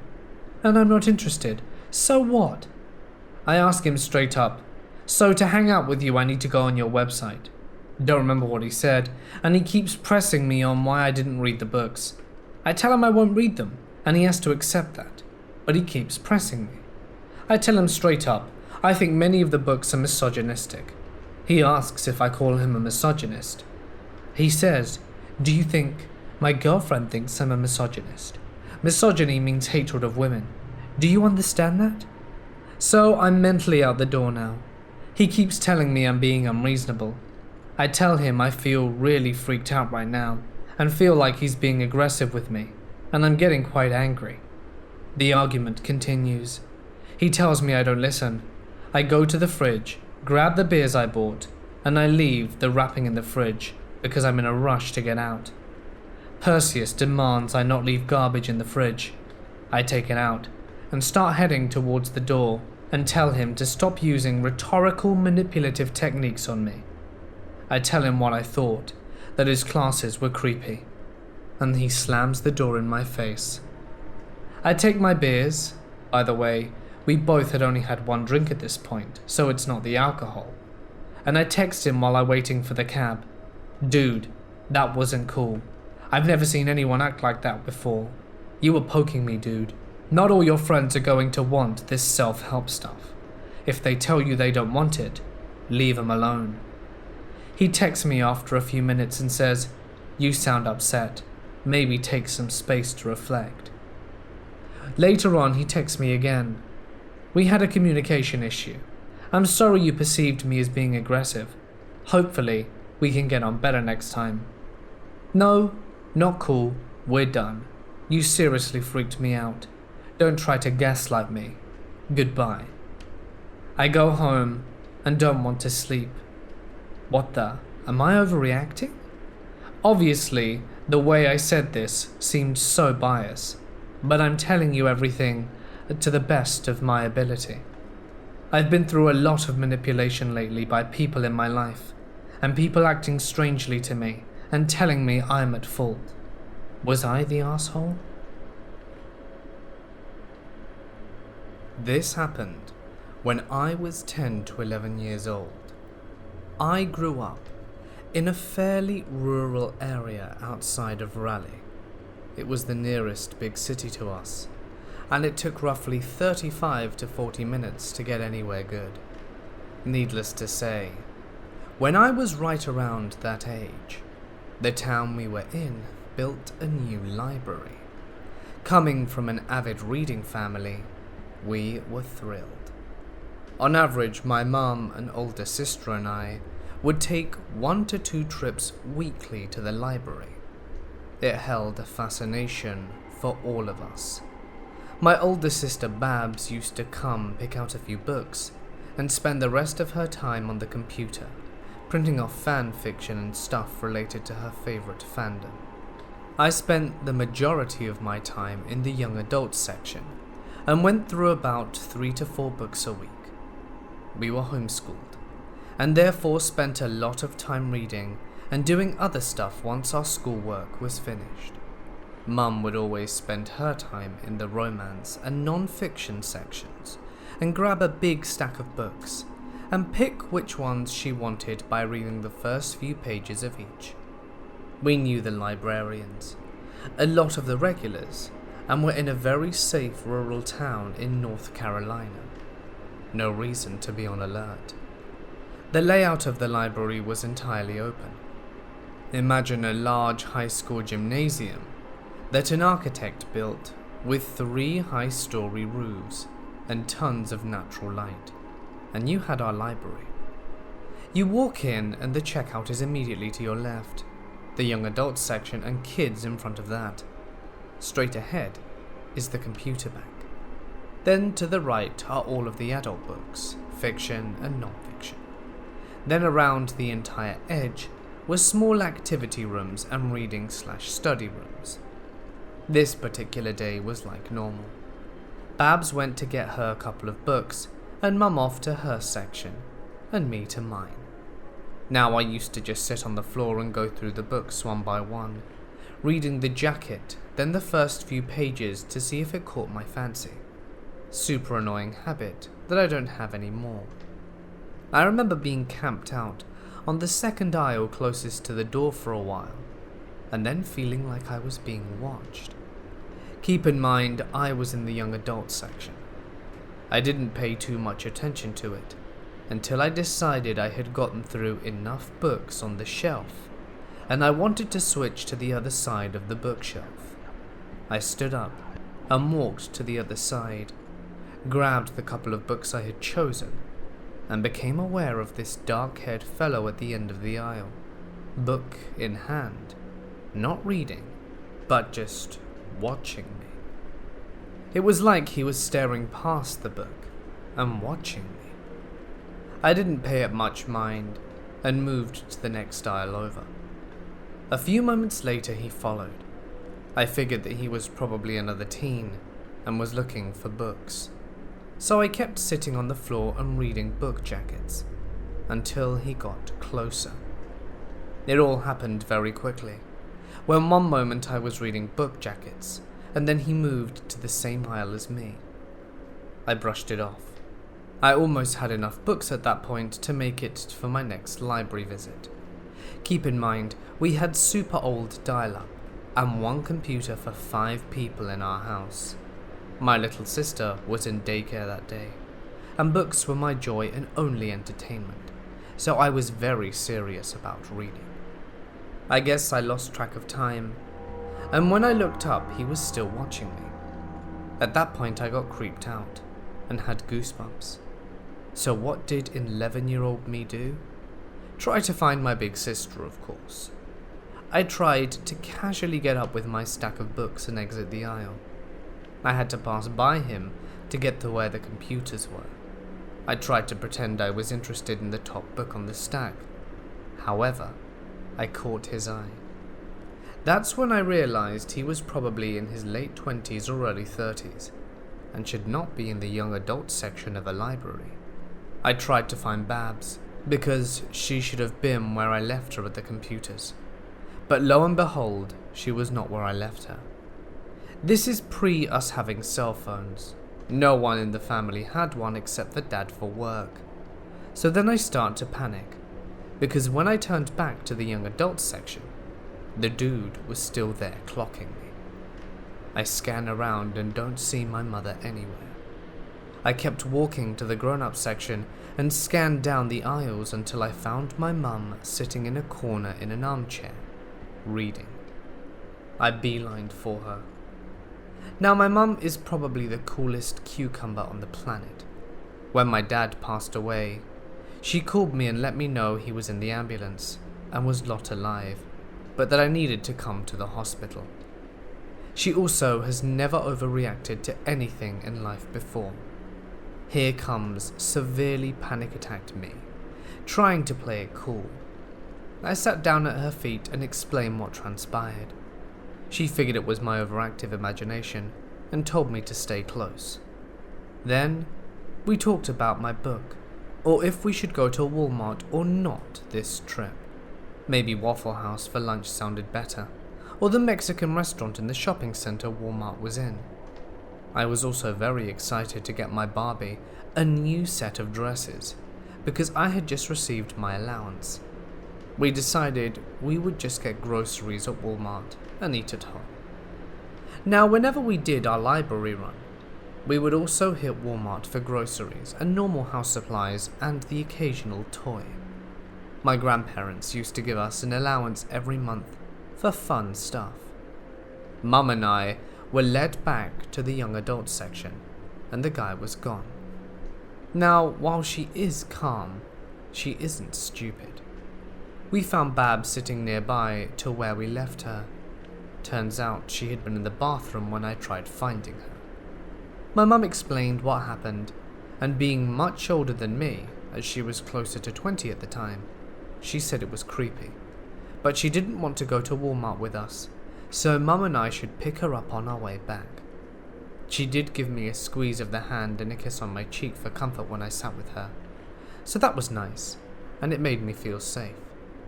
Mum then agreed. She and I checked out, got in the car, and went the 0.5 miles to Walmart. Now, I'm not saying this is safe, but it was a different time.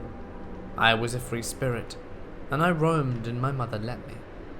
I quickly forgot about the creepy guy once we got to Walmart, and got excited about spending some of the money allowance I had. A new outfit for my Barbies. The way our Walmart was set up, the toiletries and bath towels were across from the toys, so Mum was nearby getting shampoo and the like. She let me roam into the Barbie and doll aisle, which was very close. I turned the corner to the Barbies, and wham, there is the same dude from the library, standing next to the Barbie clothes. I froze. I basically was having a flip out before I realized I had to leave. He took several fast steps towards me and started to ask me if I liked Barbies, and I didn't say anything, but got really interested in something at the end of the aisle. I then, a few moments later, slunk away to find Mum and bolted. I ran and found her and explained he was here at Walmart. She left her cart. I followed. She moved so fast, she caught him at the end of the girls' toy aisle and asked if he liked messing with little girls, and that if he didn't stop, she was calling the police on her phone, and held her hand over her pocket. Keep in mind we didn't have cell phones, but she had a beeper, so she clutched it in her pocket like a cell phone. The dude and her almost had a standoff before he finally held his hand up and got himself out. Now, my mum has never in my life left a cart at a store, but she left that cart, and she and I ran to our car, the dude nowhere to be seen, and drove to get Babs at the library. We didn't stop anywhere, but we got to our neighborhood, and my dad was working 5 states away on a contract, so we went to my landlord's house and told him what happened, and stayed there until he could go check out our trailer and the surrounding property, because we figured if this dude followed us to Walmart, he might follow us home. Nothing happened, but I sure as hell didn't read those books that week I got them. I had forgotten about this until recently. So dude who was stalking an 11-year-old, let's not meet again. When I was 10 or 11, I got Skype, which was great because I got to see my friends when I couldn't hang out with them. One night I was on Skype with my friend, and her dad told her to give me his Skype.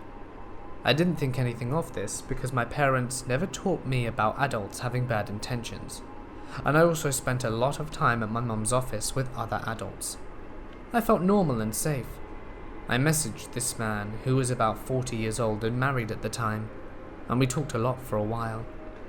He would ask me things about my life, sort of easing his way into asking me the creepy stuff. He never let me video chat him, which I was always disappointed in. I never saw how creepy he could have been in many ways, even when he would ask me things about my relationship, and asked if I liked boys or girls. He even went as far as suggesting that he had a crush on me. He never outright said it though, but very heavily suggested it. At some point he just dropped all contact with me. I got kind of upset, but it didn't last because I had normal preteen things that girls do. The only time I got a bad feeling about him was when the guidance counselor at school asked me if I'd ever talked to him. I knew in my heart he would get in trouble if I said yes, but I didn't know why he would get in trouble. I told her he'd never spoken to me, and I later learned he was under investigation for exploiting other young girls. In my town, there was an old insane complex, spread out through multiple buildings. Most of it has been torn down or repurposed over the years. However, one of the buildings that remained looked to be an old radio room or something like that. As I was walking around this room, I noticed stairs that led below. The basement of the building was flooded at around 2 feet high. Around this time, I remembered they built maintenance tunnels throughout the complex, and thought this would be a good entrance. I left and came back with boots and waders. When I got down, the basement was just trashed. There was rubbish floating all around, but the entrance to the tunnels were bricked off. Then I tripped on something as I stopped to look around and take it in. I realized that the bottom was filled with various animal parts and bones. I looked down, and there was a dog that had obviously been killed by human hands. It was cut open, just laying there on the shallow side, maybe an inch or two of water. I apparently stumbled on some deranged person's animal sacrifice room, and I got out of there really fast. A week later, that building was set on fire. I work the night shift at an alarm company and monitor alarms, residential and commercial, all throughout the night. I work completely by myself, and it's a rather small office with about 6 to 7 rooms, including the front desk and a conference room. So it's like every other night.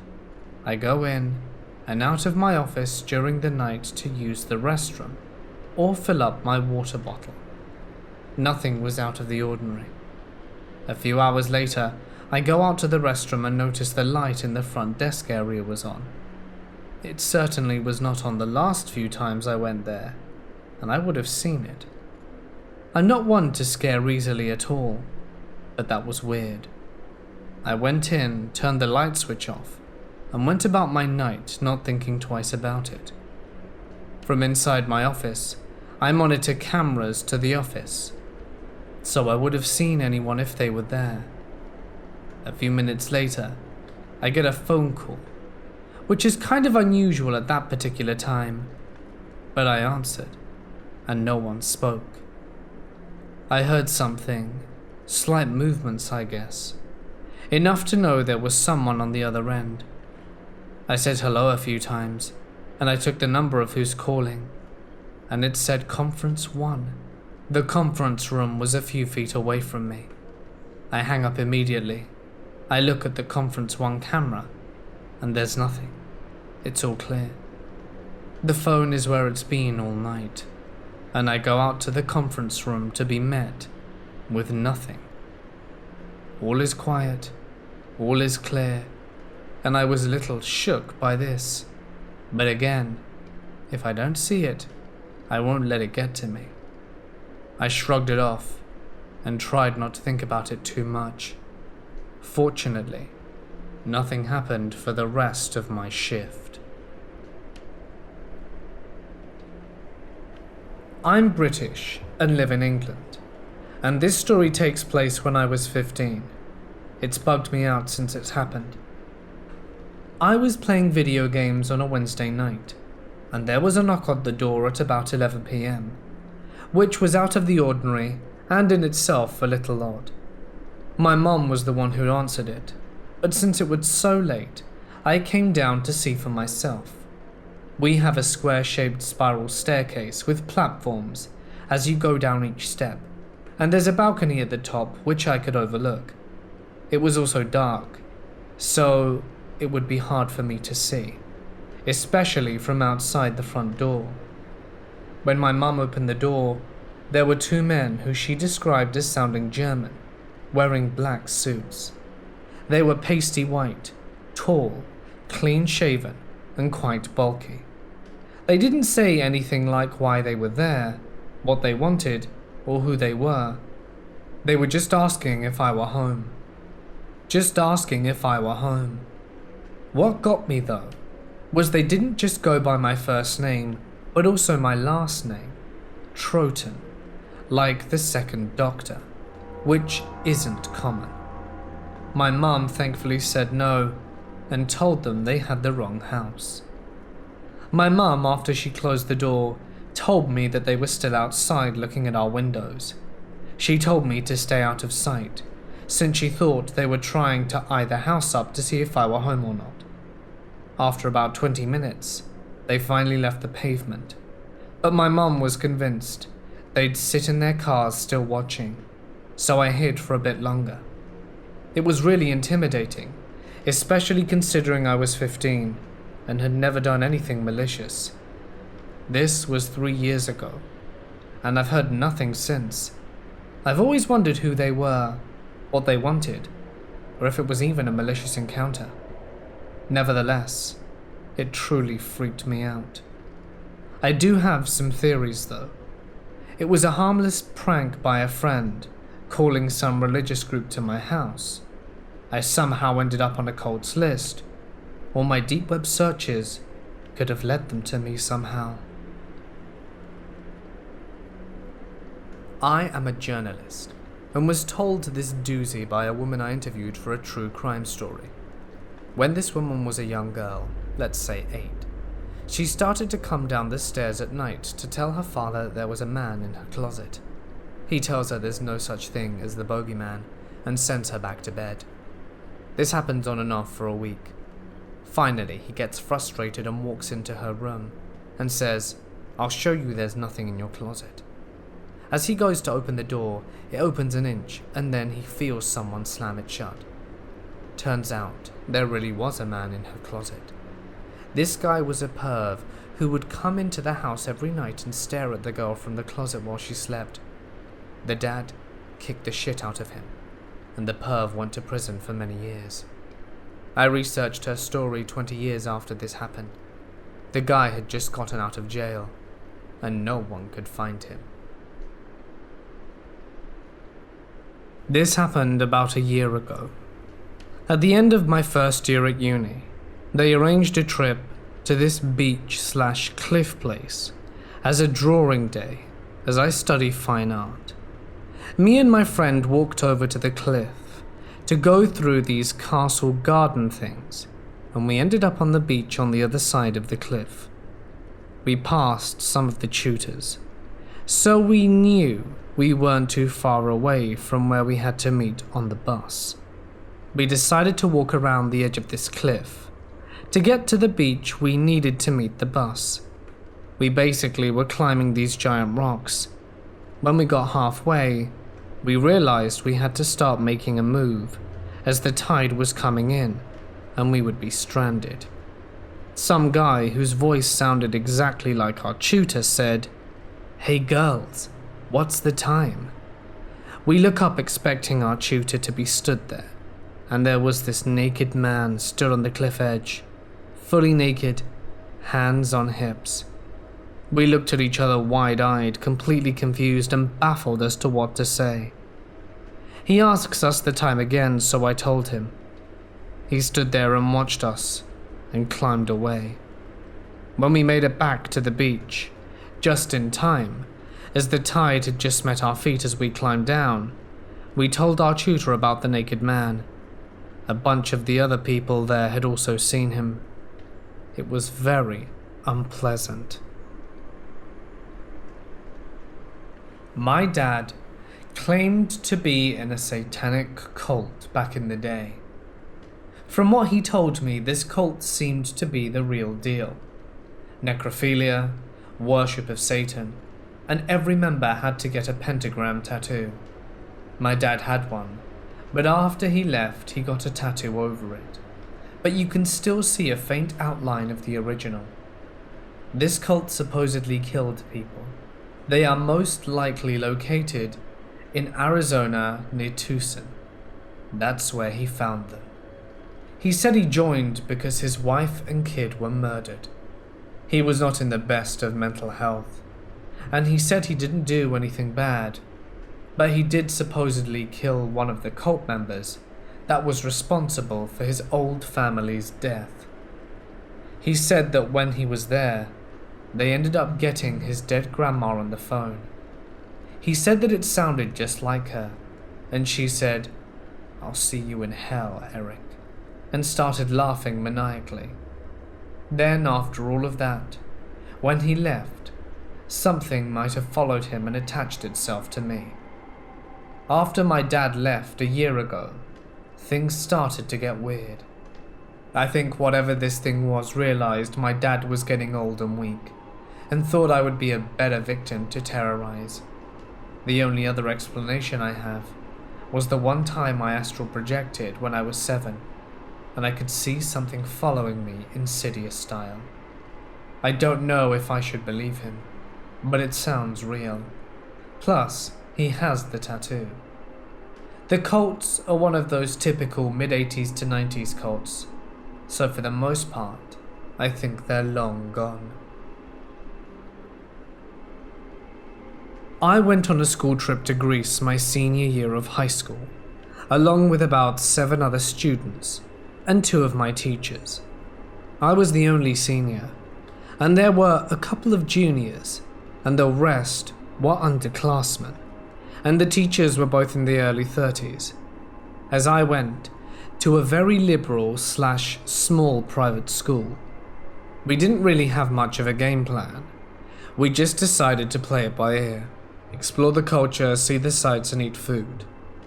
We stayed 5 nights in Athens before taking a weekend trip to Delphi, and on the 4th night, we walked to a small restaurant about 20 minutes away from our hotel. After dinner, it was pretty late.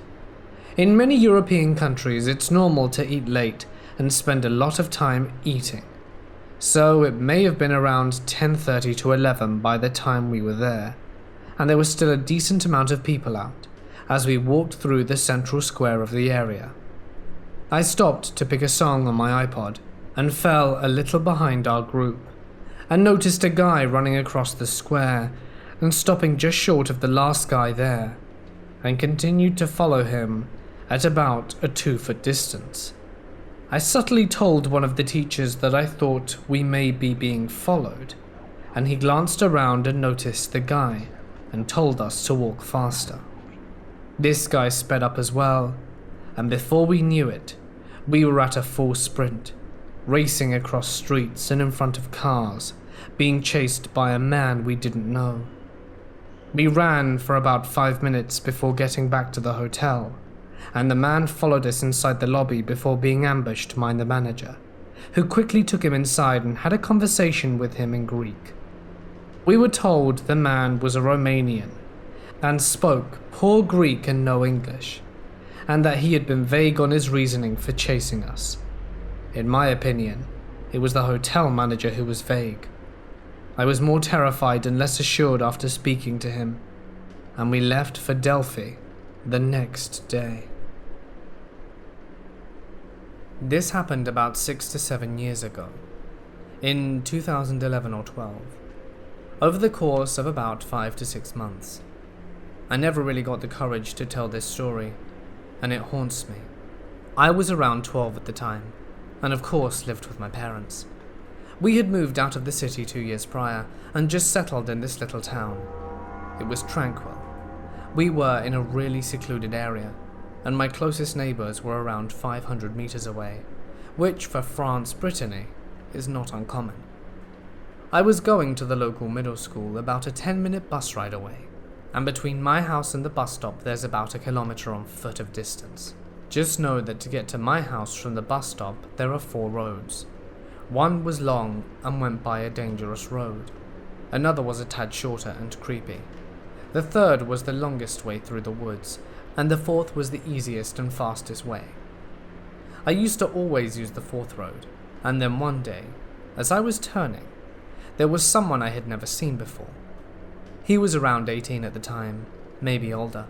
He yelled at me and waited for me to turn, and followed me. And at some point, I just stopped and asked him to go away, as I wasn't sure he was a neighbor. He told me that he had been paid to sexually assault me, and that if I ever told this, he'd kill me and my family, showing me a big knife. Now, to 12 to 13-year-old me, it was really scary. I ran, went inside, locked all the doors, and waited until my parents returned at 6:30. It was during the first half of October, and every day since then I saw him waiting for me at that specific turn, so I just went the other roads to go home. It lasted a few months. At some point he'd find me, so I'd change paths. One day he attacked me. I ran for my life as he tried to stab me. I managed to get away, but I lost a bra and shirt. I told my parents on the first day it all happened and they didn't believe me. But after the attack we went to the police, and I learnt that I wasn't the only one who was attacked. He hadn't killed anyone, but he had sexually assaulted a few girls. He was mentally ill and was released 3 years ago from prison. I heard from another victim that had been attacked 2 years after me that he was thrown in jail, and I'm honestly relieved that it won't happen to anyone ever again. My elementary school closed down after I left, and after a few years, it was converted into a church. This isn't an average church because it's massive, almost like a complex at this point. It has dozens of rooms, and seems almost exclusive for a church, but whatever. I'm not a religious person, so I've never actually attended church before, so if anyone would like to tell me if it's normal, I'd appreciate it. The first thing that I noticed that was off was they demolished the old playground behind the building and filled it in with white gravel. It's just a field of white gravel now. This may be for parking purposes, but I've never seen it used, as there aren't usually enough people there to require it. Next, I was driving home from dinner and noticed an old scorched car. It was also cut in half, protruding out of the front yard of the building. It looked like it had been burnt or in an accident, and painted. On the front were the words, "The end is near." I was immediately taken aback by this, as it came out of nowhere and kind of seemed like fear-mongering. A person I know who attended the church there one day noticed some odd things. The chapel, which used to be the gym, was painted jet black on all four walls, and they had two big flat-screen TVs flashing "God is good" rapidly. He also mentioned something that I had noticed earlier as well. All the girls who attended church seemed to be younger, between the ages of 16 to 20, while all men appeared to be much older. I've also noticed this while driving past the place. I've witnessed men in dark suits walking around the property at night, as if they were guards, though they're not always there. They will also block traffic without wearing any reflective gear, in order to let their churchgoers exit. They usually just block the road completely, and don't allow anyone to pass. All these things separately wouldn't be weird if isolated, but together, they have raised my curiosity and those people around me. I'm having a conversation with a guy who actually attended it, and asked him to describe some of the things. Keep in mind I don't know how true any of his part is. He said that there are a lot of valets who will park your car for you, and they all just look dead inside. Just another interesting thing to throw in. He also thinks there's a link to Chick-fil-A, because many of the girls who work there go to this church. Perhaps this is a coincidence, but I'm just putting it out there. When I was 9, I asked my dad for piano lessons. My dad was a professional musician, so he knew a pianist, and set up for me to start getting lessons. Scott was a good teacher, patient and compassionate. I learned a lot. He was also a fun guy, and he would regularly have weekend bonfires and invite our family, so the adults could drink beer and play rock music, and the kids could roast marshmallows and run ourselves ragged on his property.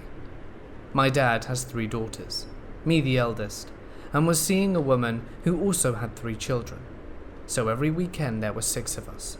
Scott loved to play with us, and we thought he was the funnest guy for always taking time to hang out with us, all between about 5 and 12. He would let us dress up on him and pounce on him, and he loved to tickle us. You're seeing red flags go off now, but we didn't at the time. We liked that an adult thought we were fun. I have a cassette tape of us recording a fake news broadcast where he barges in for a tickle attack. I can't find a cassette player to listen to it, although I'm not sure if I want to. As I started to get a bit older, the oldest girl at 11 or 12, I started to notice Scott was showing me favoritism. He loved when I drew him pictures, liked having me on his lap, and when he took all the kids in turn a short ride around the block on his motorcycle, I got the longest ride. He took me all the way to a Target and bought me a dress that was way too short and showed off my legs. When we were sunbathing at a beach party once, I could feel him stare at me through his sunglasses. And here's the thing that creeps me out the most. Back then, I loved the attention. I was in constant competition with 5 other kids, the older rowdy teenage boys and the younger girls. I didn't cause any problems for my dad and his fiancée, so I didn't need any special attention. but Scott paid attention to me, and it made me feel mature and interesting. At some point, he and my dad drifted apart. The band got a new pianist, and we stopped going to his bonfires. I had already quit taking piano when I was 11, and started learning the clarinet instead. I didn't really think about it until a while after. Then one day, when I was 16, my dad called me and my sisters in for a family meeting. Scott was in jail. He had been arrested for having sex with a 12-year-old girl. He made her promise not to tell her parents, but she did. Dad said he had started to suspect that Scott wasn't someone he should have his family around when he brought me that short dress. Suddenly it all made sense. I didn't know how to feel. Nothing had happened to me, but he'd thought about it.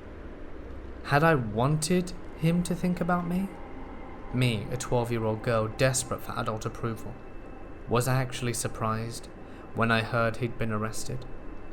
Now, as an adult, my sense of sexuality is pretty messed up, and I have little trust in people. I wonder what of this is related to him, if at all. Occasionally, I'm still devastated that someone I liked so much could have been thinking such evil things about me and my developing body. I am an 18-year-old female. My mother, sister, and I were shopping in our local Target.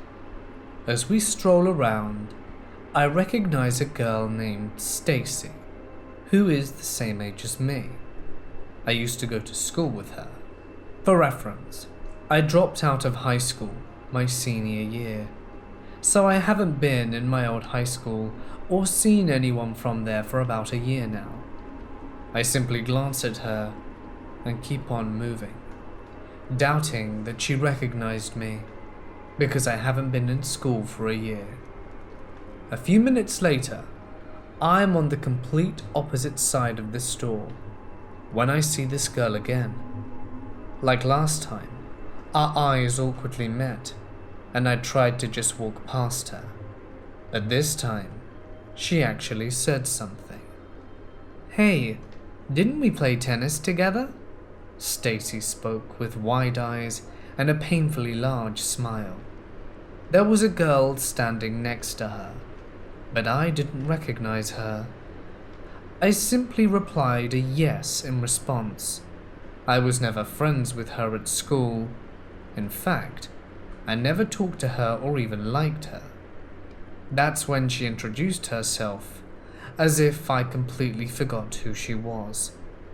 She goes on to question if I still went to high school, in which I explained that I graduated early with online classes. The conversation started out normal. I thought it was simply us catching up, due to the fact that I had been absent from school. I wanted to keep cutting the conversation short, but Stacy kept prodding about what I was doing now, if I'm in college, and what college was like. They were harmless questions, and I didn't even mind answering them. But then the conversation took an unexpected twist. Stacy somehow weaseled the conversation into one about God and Christianity. For reference, I do consider myself a Christian, but not one of those hardcore ones who are constantly spewing Bible quotes at strangers. She asks if I attend church, to which I respond with yes. Her eyes become wider still, and her smile bigger. Her whole mantra of God sounded like this. Back in my high school days, I was always partying and being so happy, but that was all fake, and no one knew that I was actually pretty sad. That's when I found this church that showed me God's way and His undying love. He accepted me, and He'll accept you too. Now I'm always happy, for I have God on my side. And at this church, God truly appears before your very eyes. He cured me of all my physical and mental ailments, like when I messed up my knee in tennis. The whole time Stacy spoke, there was just a robotic tone about it, as if these words were memorized, practiced, and rehearsed. There was almost no genuine emotion in her, just wide eyes and a never-failing smile. Then her friend, Ashley, who was in her late teens or early 20s, began to speak. Keep in mind, my mother and sister are just an aisle away, waiting on me. Ashley's speech went like this. For a while in life, I suffered with depression and suicide. I was always faking to be happy until I found this church. It truly opened my eyes and heart. I no longer feel dead inside. This is when she hinted that maybe I feel dead inside too, and that the only way to recover from it is to look to God. Ashley also used the word zombie to describe this dead feeling, and that's when I began to think that there was something wrong with these girls. Ashley continued on saying, I don't think it's a mere coincidence that we ran into you. God led me to you. He wanted me to reveal to you the way. God put a vision in my mind of you opening a present, and that present is our Lord and Savior. She kept on ranting how this is destiny, that we had met, and that God put Stacy and Ashley in my path to reveal himself to me. When Ashley mentioned depression and suicide, I could not help but to believe her for a slight second. I had been struggling with depression for years, but kept it quiet. And with me being a believer in God, I was almost fooled into thinking that this was a sign telling me to finally open up and get help. But when Ashley began to ramble about her church, that foolish hope dissipated quickly. Then the two moved the conversation onto their own church. They kept stating that it was not a normal church, and that God himself, in flesh and blood, came to listen to them. They informed me that God had come to heal them of misery and grief. She then pulled out a business card which had the church's email, a Bible quote, and her personal phone number, before the anticipated departure. They kept saying how cool I am and that they're glad they'd met me, and then we finally parted ways. I remember my legs being extremely weak when I walked away. That's when in my mind it clicked. Are they part of some cult? Their mannerisms and behavior seemed too scripted to be real. That's when my sister found me and answered my suspicions. Apparently, before I had to endure that 10-minute chat with Stacy and Ashley, my sister overheard the girls were having the same conversation with another girl on the opposite side of the store. So this was all scripted, and it was their way of luring and persuading strangers to join their church. I realize now how they do it. To reel me into their discussion, they discussed about my absence from school and my experience in college. To reel in the other girls, they talked about complimenting their outfit and inquiring about her artistic hobbies. I wondered how many people they ended up talking to, and if they were just walking around the store, hoping to find easy targets to interact. I have so many questions, and that's what bothers me the most about this. And being the somewhat religious person that I am, I feel their talks of God unnerved me. It is sort of humorous to think of now, simply because I think crazy God lovers are comical, but I am still bewildered. If you have any information about how cults operate and how they coax people into joining them, please let me know. Does this incident sound like cult members trying to spread their message? Or harmless teenage girls trying to spread the love of God? I wish I knew.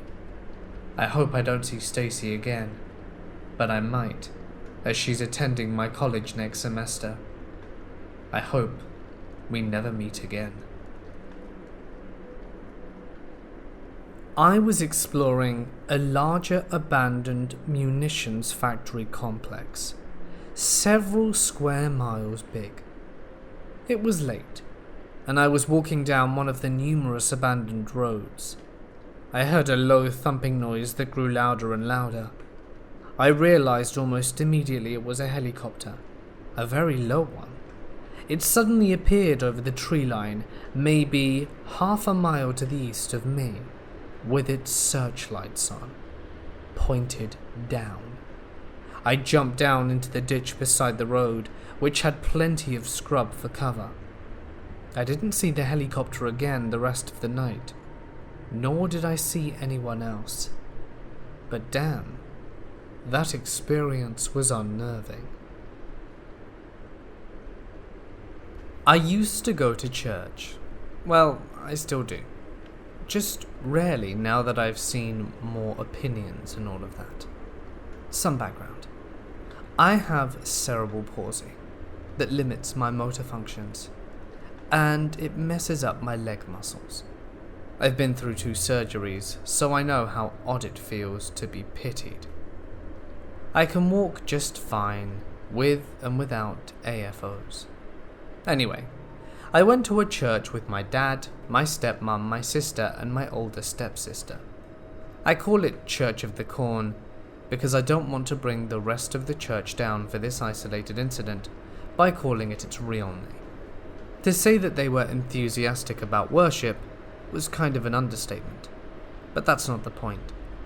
The point is that the youth pastor and my sister didn't really get along while I got along with him.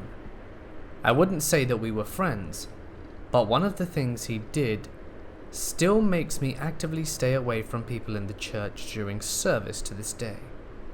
One night, when it was just me and my sister, we just hang out with our church friends. Some of them are still part of this new youth group that's much more bearable and less getting traumatized by seeing the scene in the Passion of Jesus getting nailed to the cross. Cut to me, sitting in the front row with my friends, being reserved and quiet, because I didn't like to talk much in service, even though I used to think at the time about how bullshit this all was. Now I was zoning out, and he was talking about the usual stuff you hear in an evangelical church, when all of a sudden, I feel his hand on my knee. "I want this boy to run, jump, and walk," the youth pastor said. It took my mind a second to register what was going on. I'm usually a physical person. I love hugs and being hugged, handshakes and other physical displays of affection. But I didn't really trust this guy. I froze as he continued, and I felt like he was using me further in his agenda. After service, I ran immediately to my sister, who saw it all, and decided to do this, and I love her for it. She had me do some jumps and run around, and that made me feel good. I ran around the sanctuary and soon forgot the uncomfortable feeling. Every time I see him, I never feel good, and I was out of there shortly after. For several weeks last year, I was asked to cover and supervise a warehouse team on an evening shift, working until midnight. One of my duties was to check the whole warehouse at the end of the shift for security, as well as health and safety reasons, ensuring everything was good for morning shift, who started at 7 a.m. I'm not really one for measurements and can't tell you the exact size of your warehouse, but think of a large supermarket over 3 floors, and that gives you a pretty good indication over how big it is. One night, I was running late in the warehouse alone. It was 1:45 in the morning. The top floor was laid out in long, narrow picking aisles, much like a supermarket, with a small packing area where I was stood collecting paperwork. All of the aisles were in complete darkness, as the lights were powered by movement. The only lit area was the packing bench where I stood. I was standing a square off one of the aisles, and could see down to the very far end of the top floor where I was. I just finished my paperwork when I heard a click, and the lights at the very far end of the aisle come on. I knew there was a person at the end as it illuminated the door and wall. I looked quite surprised. I knew there wasn't anyone else there, because they'd all gone 45 minutes before. I'd watched them leave. I checked, and the lights came back on. By this point I'm starting to crap myself. as one by one of the aisles begins to light up section by section, as if something or someone were walking directly past me. The hairs on the back of my neck stuck up, and I was frozen as the whole aisle clicked and lit up, until it eventually reached the end of the aisle, just feet away from where I was standing. It's safe to say, I never stayed in that late motel in the warehouse on my own again, and it did freak me out. I went to an abandoned factory that was being prepped for demolition. This was at the core of a major city. Seeing that the best time to go alone was after sundown, I find myself wandering around the main floor looking for the stairway to go up. My goal was to get to the rooftop, since there was an abandoned billboard atop of it, overlooking the freeway and some high-rises. So finding the right set of stairs was key. After walking around the bottom floor for quite some time, using a tiny flashlight to guide myself in the darkness, I find a set of stairs to go up.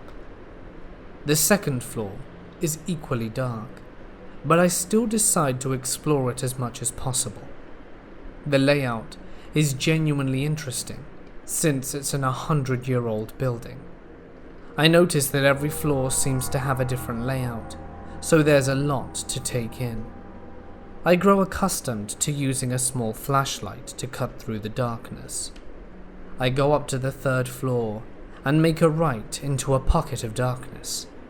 I can sense it's a big open space, and when I swing the flashlight, the first thing I notice is some type of pattern drawn on the walls, and I realize it's all drawn in red. Then I realize I'm in a room where the drawings are on all of the walls surrounding me. Then it sinks in that the graffiti is some glyph-like language. Some of those symbols are your typical satanic drawings. And that's when I see the pierre de resistance, a mural, serpents, glyphs, and more.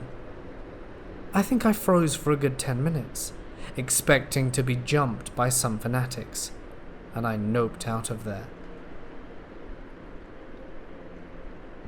When I was 12, my mum took my cousin, who was 1 year younger than I, and my best friend at the time, and I, shopping at a Walmart during the Christmas season. A little background. I was mature for my age, and frequently went places alone, like the movies or the mall, or wandered around the stores alone while my mum shopped, and had never had any issues before.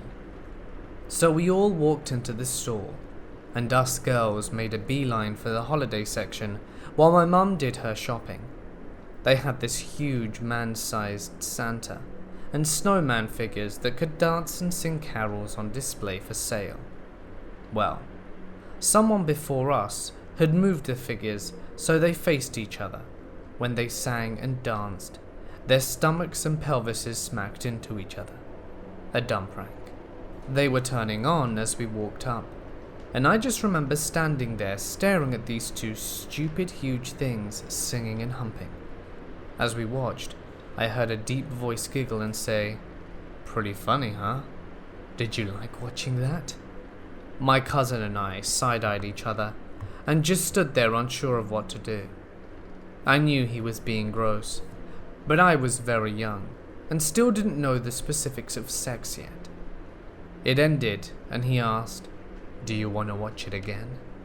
I said no, grabbed her hand, and we left the section, and he didn't follow. Or so I thought. We ended up in the toy section looking at Barbies. I felt someone looking at me, so I glanced up at the creepy man from the Christmas department at the end of the aisle staring at us. Suddenly he's walking towards me, and I remember my body going cold, and I grabbed my cousin's hand. "Come on, we have to go," I said, yanking her arm hard. She was completely oblivious to the guy and said, "No," while stomping her foot down. I dug my nails into her arm and she finally looked up and saw him coming towards us and let me pull her away. The creepy guy followed us out of the aisle, As we were walking away, he said, "Little bitch," to me, and his face was very angry.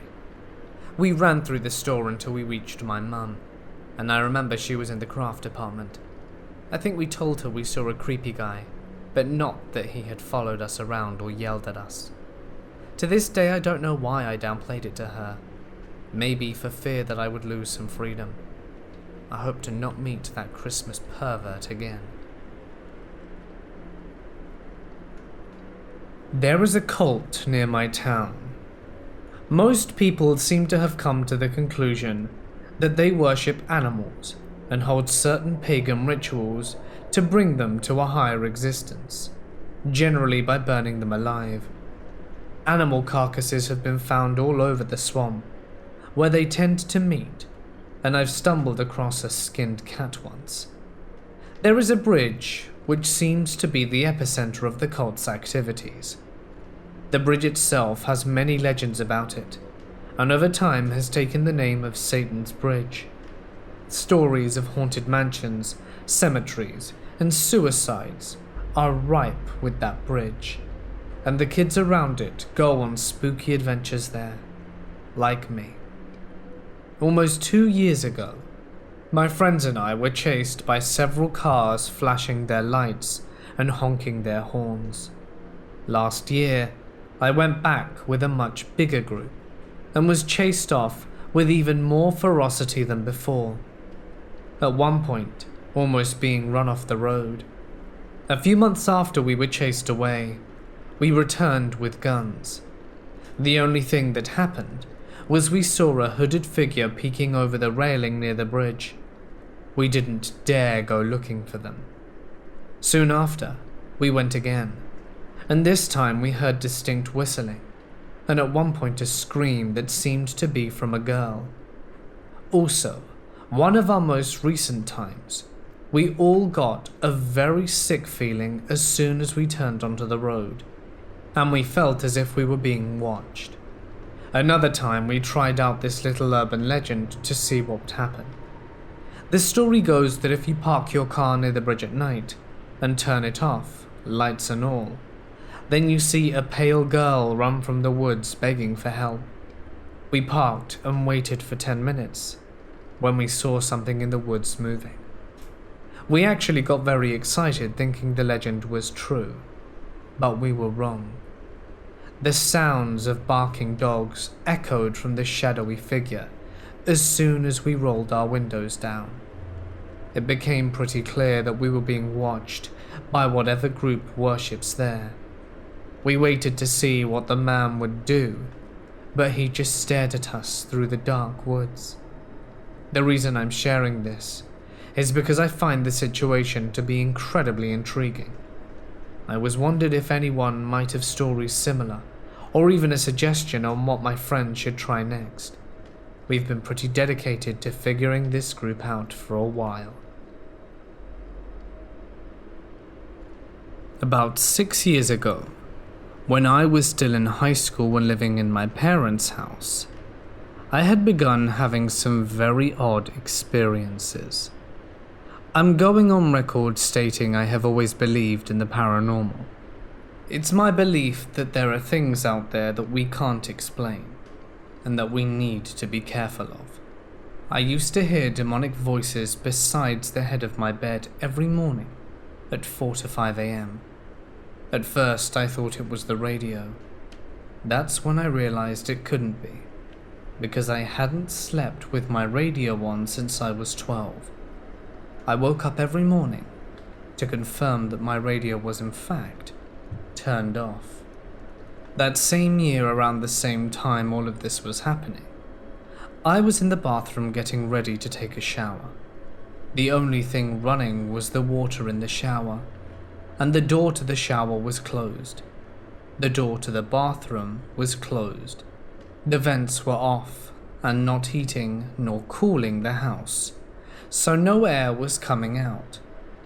The one tiny bathroom window was closed, but somehow a brand new, untouched, just put on the roller toilet paper roll somehow outwound itself on the floor, but not like a little bit, but half the roll. had managed to unwind itself.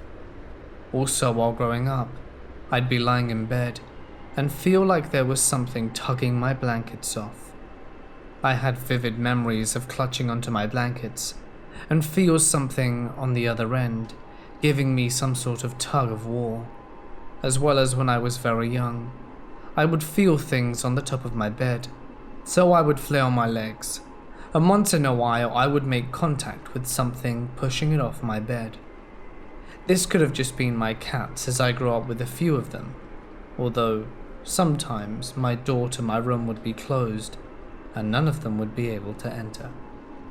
Finally, I used to work security at a hospital. I swear to God, one night I got called in for the night shift. As I was approached by a member of the cleaning staff, something seemed off. We spoke for a bit, and they brought up ghosts, asking if I believed in them. It was around 2 to 3 in the morning, and the cleaner even mentioned that ghost activity tends to peak around these hours. However, maybe about an hour or two after, I was walking around and bumped into a different cleaner, and when I asked her what happened to the other person who had been cleaning in the section of the hospital I was just in, I was told that there hadn't been another cleaner, just the dude that I was speaking to at that very moment. Back around 6 or 7 years ago, my mum had a boyfriend. My parents were divorced. His name was Dave. He was really chill and brought me graphic t-shirts and toys, but we never bonded to the point where I would consider him a good friend of mine. I only saw him a few times a week, and only when he was with my mum. Long story short, Dave and my mum didn't last more than a few months, and Dave and I didn't stay in contact. When I asked my mum why they weren't together anymore, she then told me that Dave was too crazy for her. It would be a few weeks later that I would realize just how crazy this guy was. I remember distinctly that Dave would show up to my house uninvited on multiple occasions, bringing my mum gifts and begging her to take him back. Every time he did this, he was shooed off our property. But it didn't stop there. Dave started showing up at my mum's work, mailing things to us, and being even more of a general creep. This went on for some weeks until eventually, one way or another, it stopped. About a year ago, my mum told me some information that she wanted to withhold from me when I was younger. After being silent for a while, Dave had found out information about my dad, where he worked and his name, and gave the company a call. But unfortunately, it was my dad who answered him. Dave's call was unexpected, as my dad knew nothing about this man who claimed to be my mother's boyfriend, even after they'd broken up. He asked my dad for information about me, like where I was currently and if I was busy.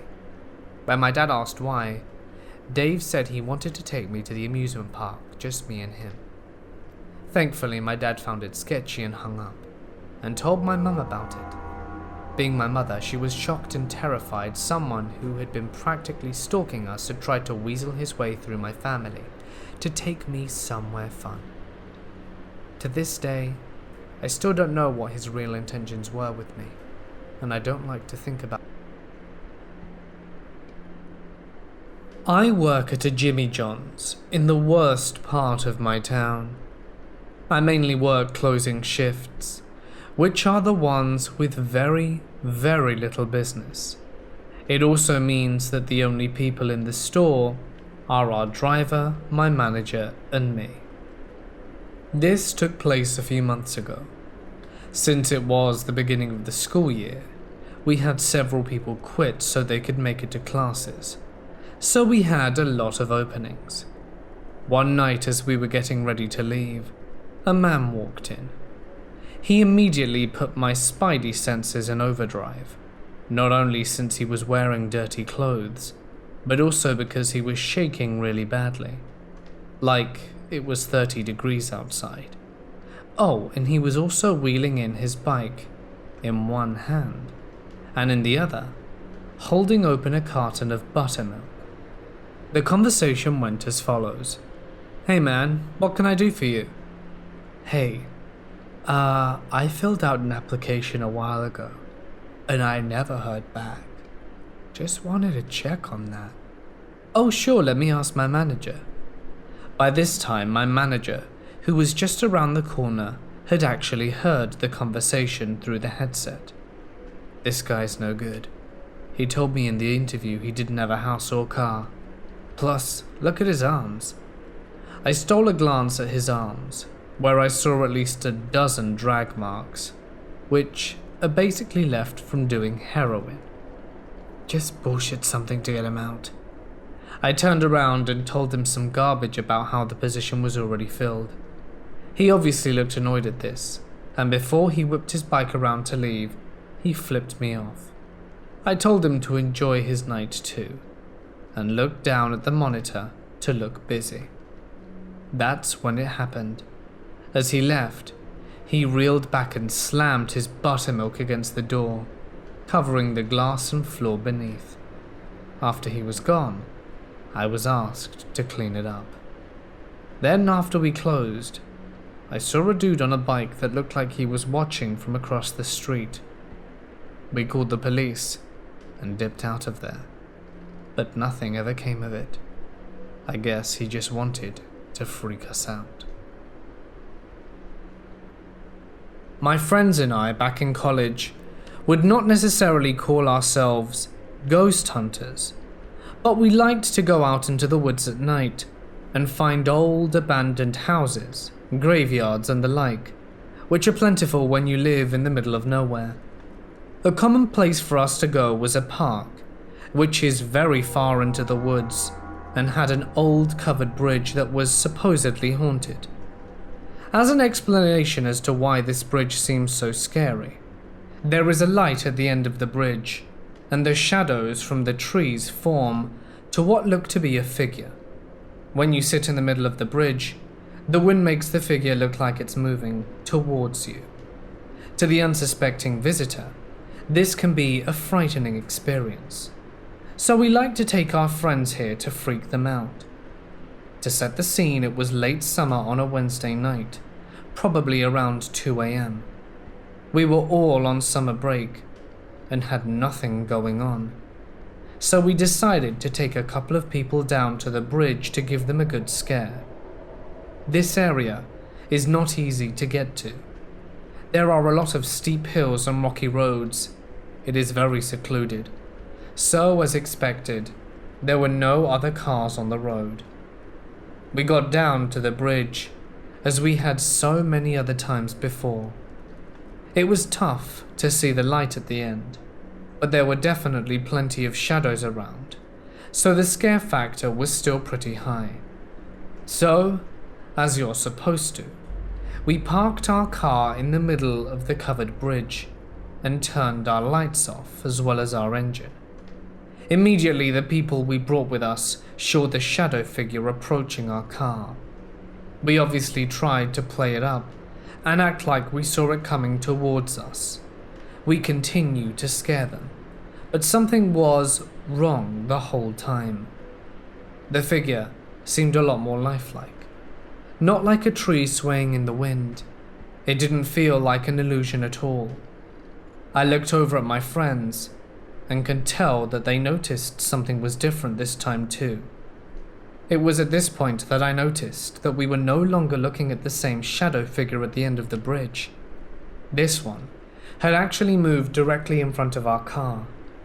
In a panic, I turned on the headlights because it was becoming a bit too real. Once the lights came on, the figure did not disappear, and it did not stop inching towards our car. There in front of our car was a person in an all-black hoodie and all-black pants, hoodie over his head looking down at the ground. After the lights came on, he kept inching towards the car at a snail's pace. A prank, I thought. Someone saw us come down and was familiar with the story and wanted to mess with us. We opened our windows and yelled, "Hey, you got us pretty good." He had no reaction.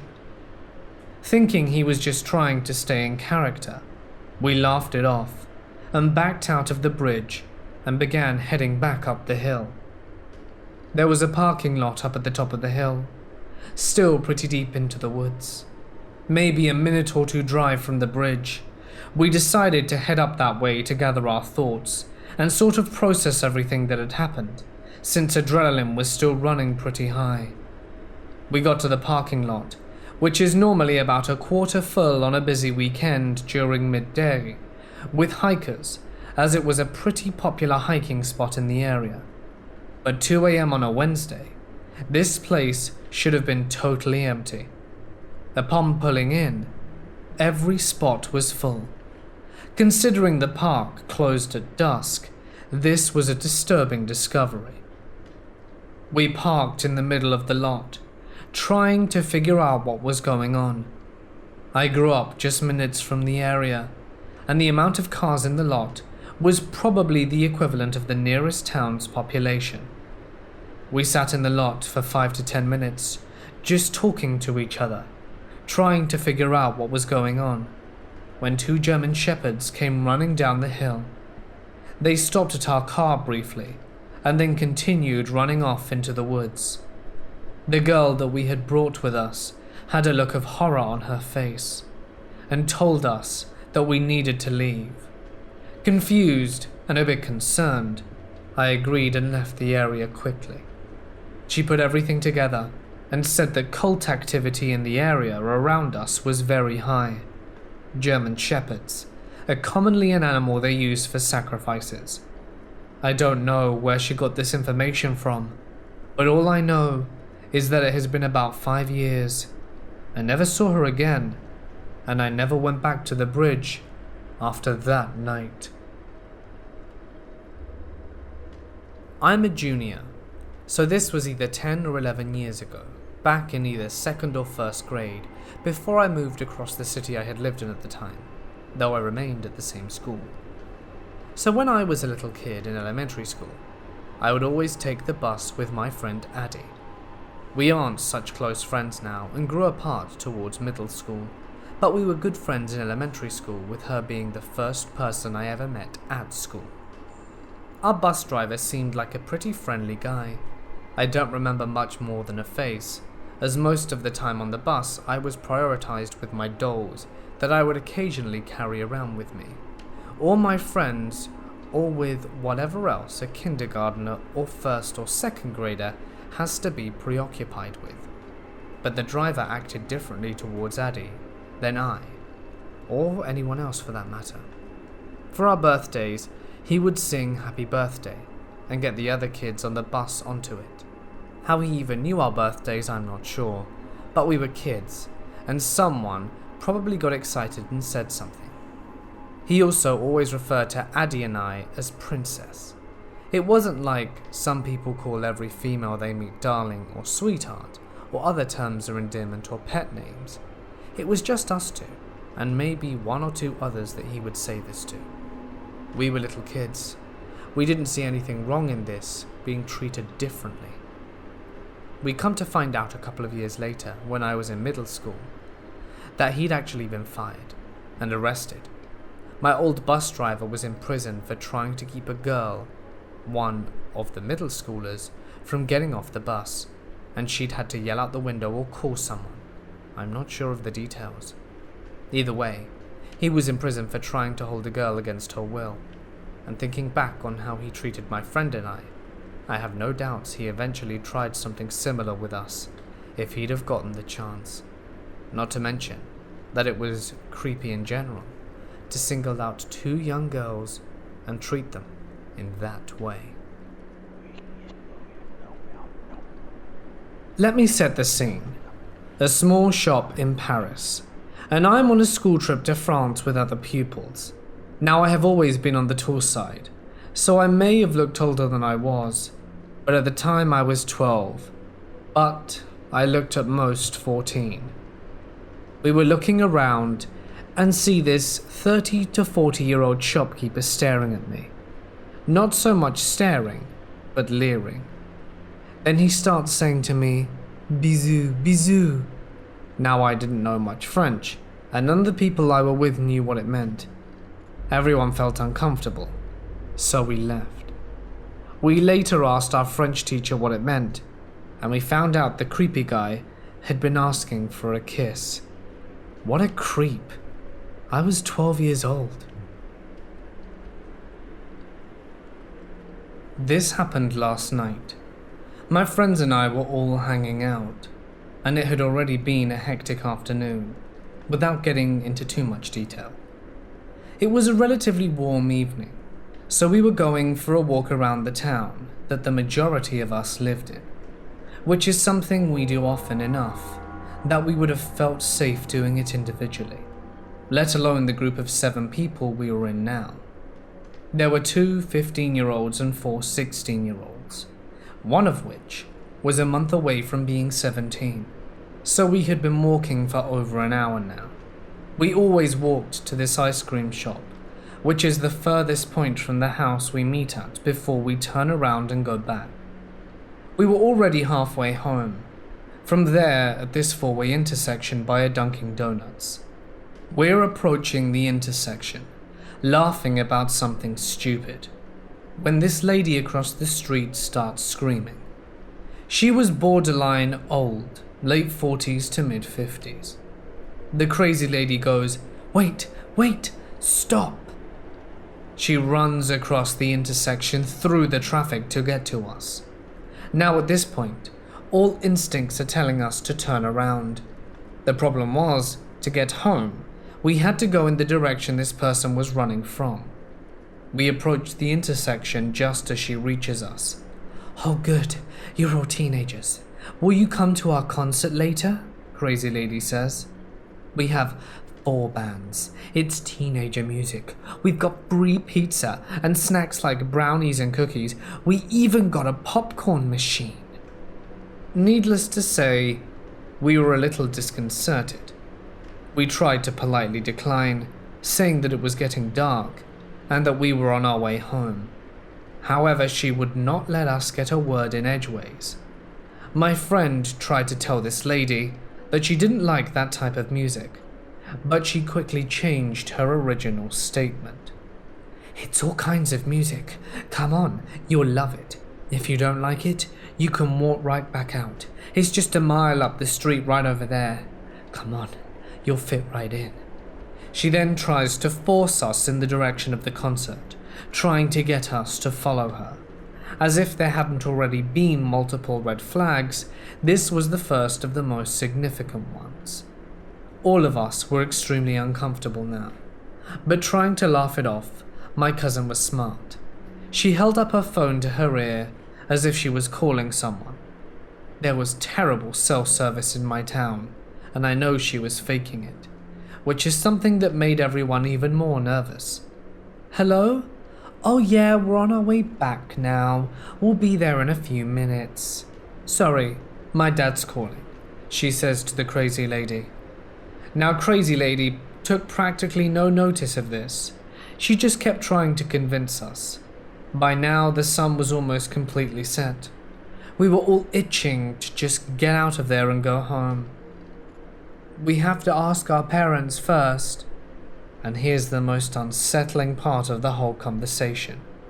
"No, don't tell your parents. It's only a half-mile up that road. You all have cell phones, don't you? You can just call them on the way there." Now, we were all more than a little nervous. Everyone is looking at Dunkin' Donuts, as though if we looked hard enough, we'd teleport. Nobody really says anything at this point. We don't know what to say. "Don't worry. It's in a church. Nothing bad is going to happen to you." Cue nervous laughter and muffled disagreements. "It's on until 9. We'll be there in half an hour." She gestures across the street to this other lady and 2 kids in matching yellow t-shirts. They come running across immediately, and as we get a closer look, it's obvious these kids are extremely uncomfortable and would rather be anywhere else in the world. The other lady is definitely older, as she has white hair. "These guys are coming to our concert. They don't know anyone. But," the other lady interjects as the kids hand out a few flyers, "they don't know anyone? Perfect." At this point, we're all done with this conversation. We have no intentions of being kidnapped 10 minutes from our destination, and we start walking across the crosswalk to Dunkin' Donuts. They want assurance that we'll go later, and we give it to them, falsely of course. We went into Dunk's because there were more people in there, and we felt safer since there hadn't been anyone on the street. All I can say is to the crazy lady and her friends who were trying to lure a bunch of kids to the cult church concert thing, let's not meet again.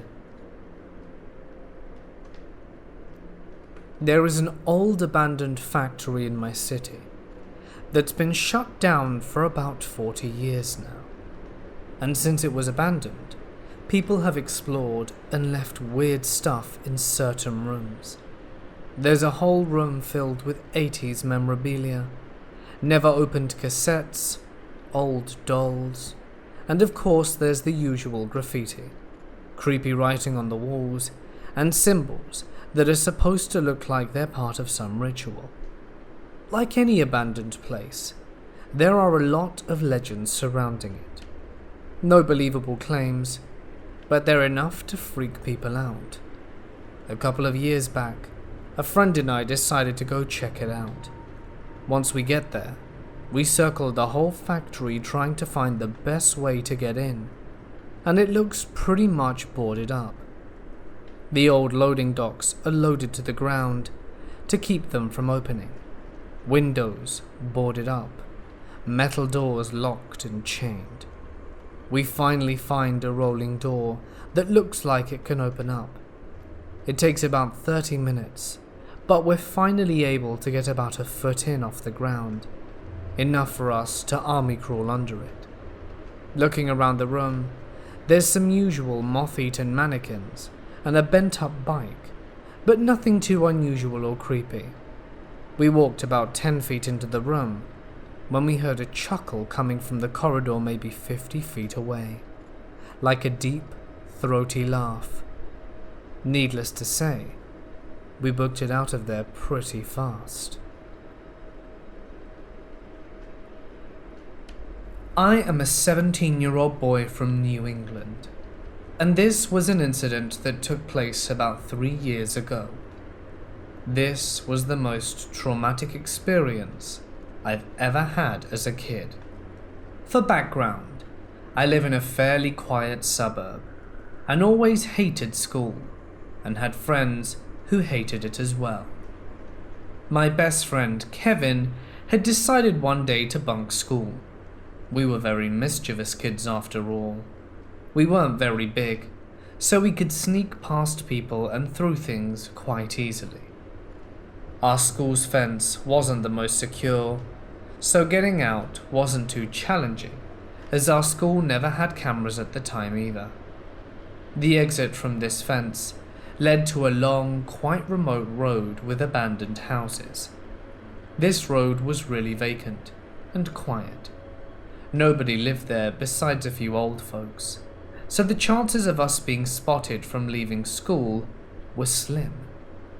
A lot of kids used to hang out there, as there was a woody area nearby and a bush with not many people around. We decided to go to Kevin's house, as his house was closer than mine, as well as being en route. On our way to his house, we saw a man standing about a quarter of a mile away. He was medium build and wore a mask of a horse to be specific. The mask looked like an actual horse's head. This guy gave us chills down our spines. We then greeted him awkwardly with a, "Hey, nice mask, dude." We got no response from the guy, and Kevin said, "It isn't Halloween today, bro." We still didn't get a reply, so we decided to turn around, and when we did, we saw another person wearing a rabbit mask about 10 yards away, and soon more of them came out with animalistic masks on. One had a cleaver, the other had an axe. One guy looked to have a cat in his hand. He pierced his knife into it. and the cat's life faded. My heart dropped to my stomach, and I could see the shock and disgust on Kevin's face as well. At this point, we realized that we were being surrounded and needed to get away quickly. They all stood absolutely still. We noticed that their weapons had fresh blood on them, and Kevin said in a shaky voice, "That's blood, dude." Then I nodded and tilted my head towards a nearby bush, and we proceeded to run. The men began walking forwards towards us. We went into fight or flight and ran. We began screaming and ran past them like we'd never done before, even though the weight of our backpacks was holding us back. We managed to cut through the bush and would lead us to a more populated road. They never chased us, and our lungs were drained and our faces illuminated with utter fear. We found another way to Kevin's house. It was a much longer route, which we didn't really mind due to what happened moments ago. I don't know who those people were or what they wanted. They seemed to be part of some cult who preyed on innocent kids. Perhaps they were just a bunch of weird lunatics trying to play a messed up prank. But then, there was always news about kids who went missing around the area, and I strongly believe that it was those people that had been responsible for the disappearances. It would be pointless to even notify the cops, because the cops in this town were useless. From that day, we decided to never bunk school again. We never shared this with anyone, for fear of getting in trouble for bunking school. To this day, it still gives me the chills knowing what could have happened if we had decided to not get away quick enough. I was naive, sheltered, and only 14. So one day I went on this chat site, because I remember I was having a hard time falling asleep, and it was like really late into the night. I thought talking to some strangers might help me drowse off. Anyway, I was on there for maybe 15 minutes when I got a PM. I remember his name to this day. It was like Loving Dad or Lovely Dad, something like that. He introduces himself and says, "Hi," and asks for my information. I tell him my real age and my last name, and I remember we were talking about Disney movies. Nothing creepy, and he was funny. So I felt like maybe he was a good guy, but I was so wrong. So we ended up innocently talking for about an hour. Never did I think to ask him his age. I don't think I even really cared. But I was finally getting sleepy and told him I had to go to bed. But he really wanted to stay in contact with me, and I didn't see why not. After all, we'd spent an entire hour just talking about movies, and he knew a great deal about them, so I thought he was my age. I gave him my Skype, and for the next week we continued chatting. We both cammed, and then I saw how old he was. He told me he was 30, but I didn't think much of it. A little weird, but I never thought it was inappropriate. And he wasn't an ugly guy, and I was 14, and thought I was being an adult by talking to this older, more mature man. But then it got weird. I remember I went on vacation for a few days, and when I got back and started talking to him again, the conversation would lead to more sexual topics. He would say something like, "You have such red lips. I would love to kiss them." I didn't know how to react, so I just giggled. But then he started to ask me if I would call him Dad. I told him something stupid like, "I already have a dad." And he would say things like, "But I would love you more." So at that point, red flags started to pop up. After that eerie comment, I told him I was getting sleepy. I logged off, and the next morning, I deleted him. I was staying at my friend's place a couple of years ago. I was in my early teenage years at the time. We got bored and decided to go on what my friend called a drainage ditch adventure. Little did we expect this drainage ditch adventure to devolve into what really happened. The sun was low in the sky on a cool fall evening, as I and several of my closest friends exited anonymous friend's house number 1 and headed down the street and through a small thicket of woods to where he knew the ditch was. When we arrived at the tunnel, we had to scale a fence separating the patch of woods and all of the suburban houses from the actual drainage. The ditch had a concrete barrier lining the bottom of it, so it was relatively easy to traverse. After that, it was almost like a road, which I could see spanned for a considerable distance, despite being overgrown by trees in some portions. After another small amount of time traveling along the ditch, we reached the tunnel, at which point a hill overlapped it, with more overgrowth hanging down. We walked into the tunnel using our phone's flashlight feature in order to see the quickly darkening environment. Not too far into the tunnel, graffiti became immediately clear on the walls, along with a number of spider webs. However, upon further inspection of the graffiti, we realized that this was no regular graffiti at all, rather unintelligible writing and occult symbols, such as pentagrams, and they were written across the wall, becoming more and more disturbing as we progressed deeper into the tunnel.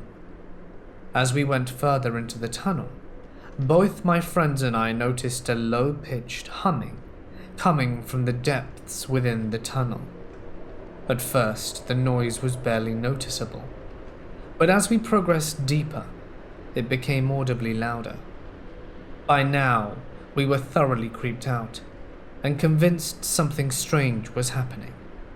But before we turned back of our own accord, I noticed and pointed out, to the others' dismay, a pair of 2 glowing dots that had suddenly appeared next to one another, deeper in the tunnel. It was at this point we all agreed to get the hell out, but not before I snapped some pictures on my phone of the writing and symbols on the wall. However, for whatever reason, I must have deleted these at some point later, as I can't find them anywhere. Perhaps I was feeling self-conscious about the possibility of people finding the photos and thinking I might have something to do with the cult. We arrived home unscathed, but with a very interesting story. This story happened on my 8th grade school trip to Philadelphia. We were there for a tour of history, and we were all staying in a Hilton. I believe it was in downtown. On one of the days after getting back from the Liberty Bell, we went to a 7-Eleven nearby to have lunch. All 10 of us were crammed into this store, but the way the shelves were laid out made it so that it was indeed possible to get separated.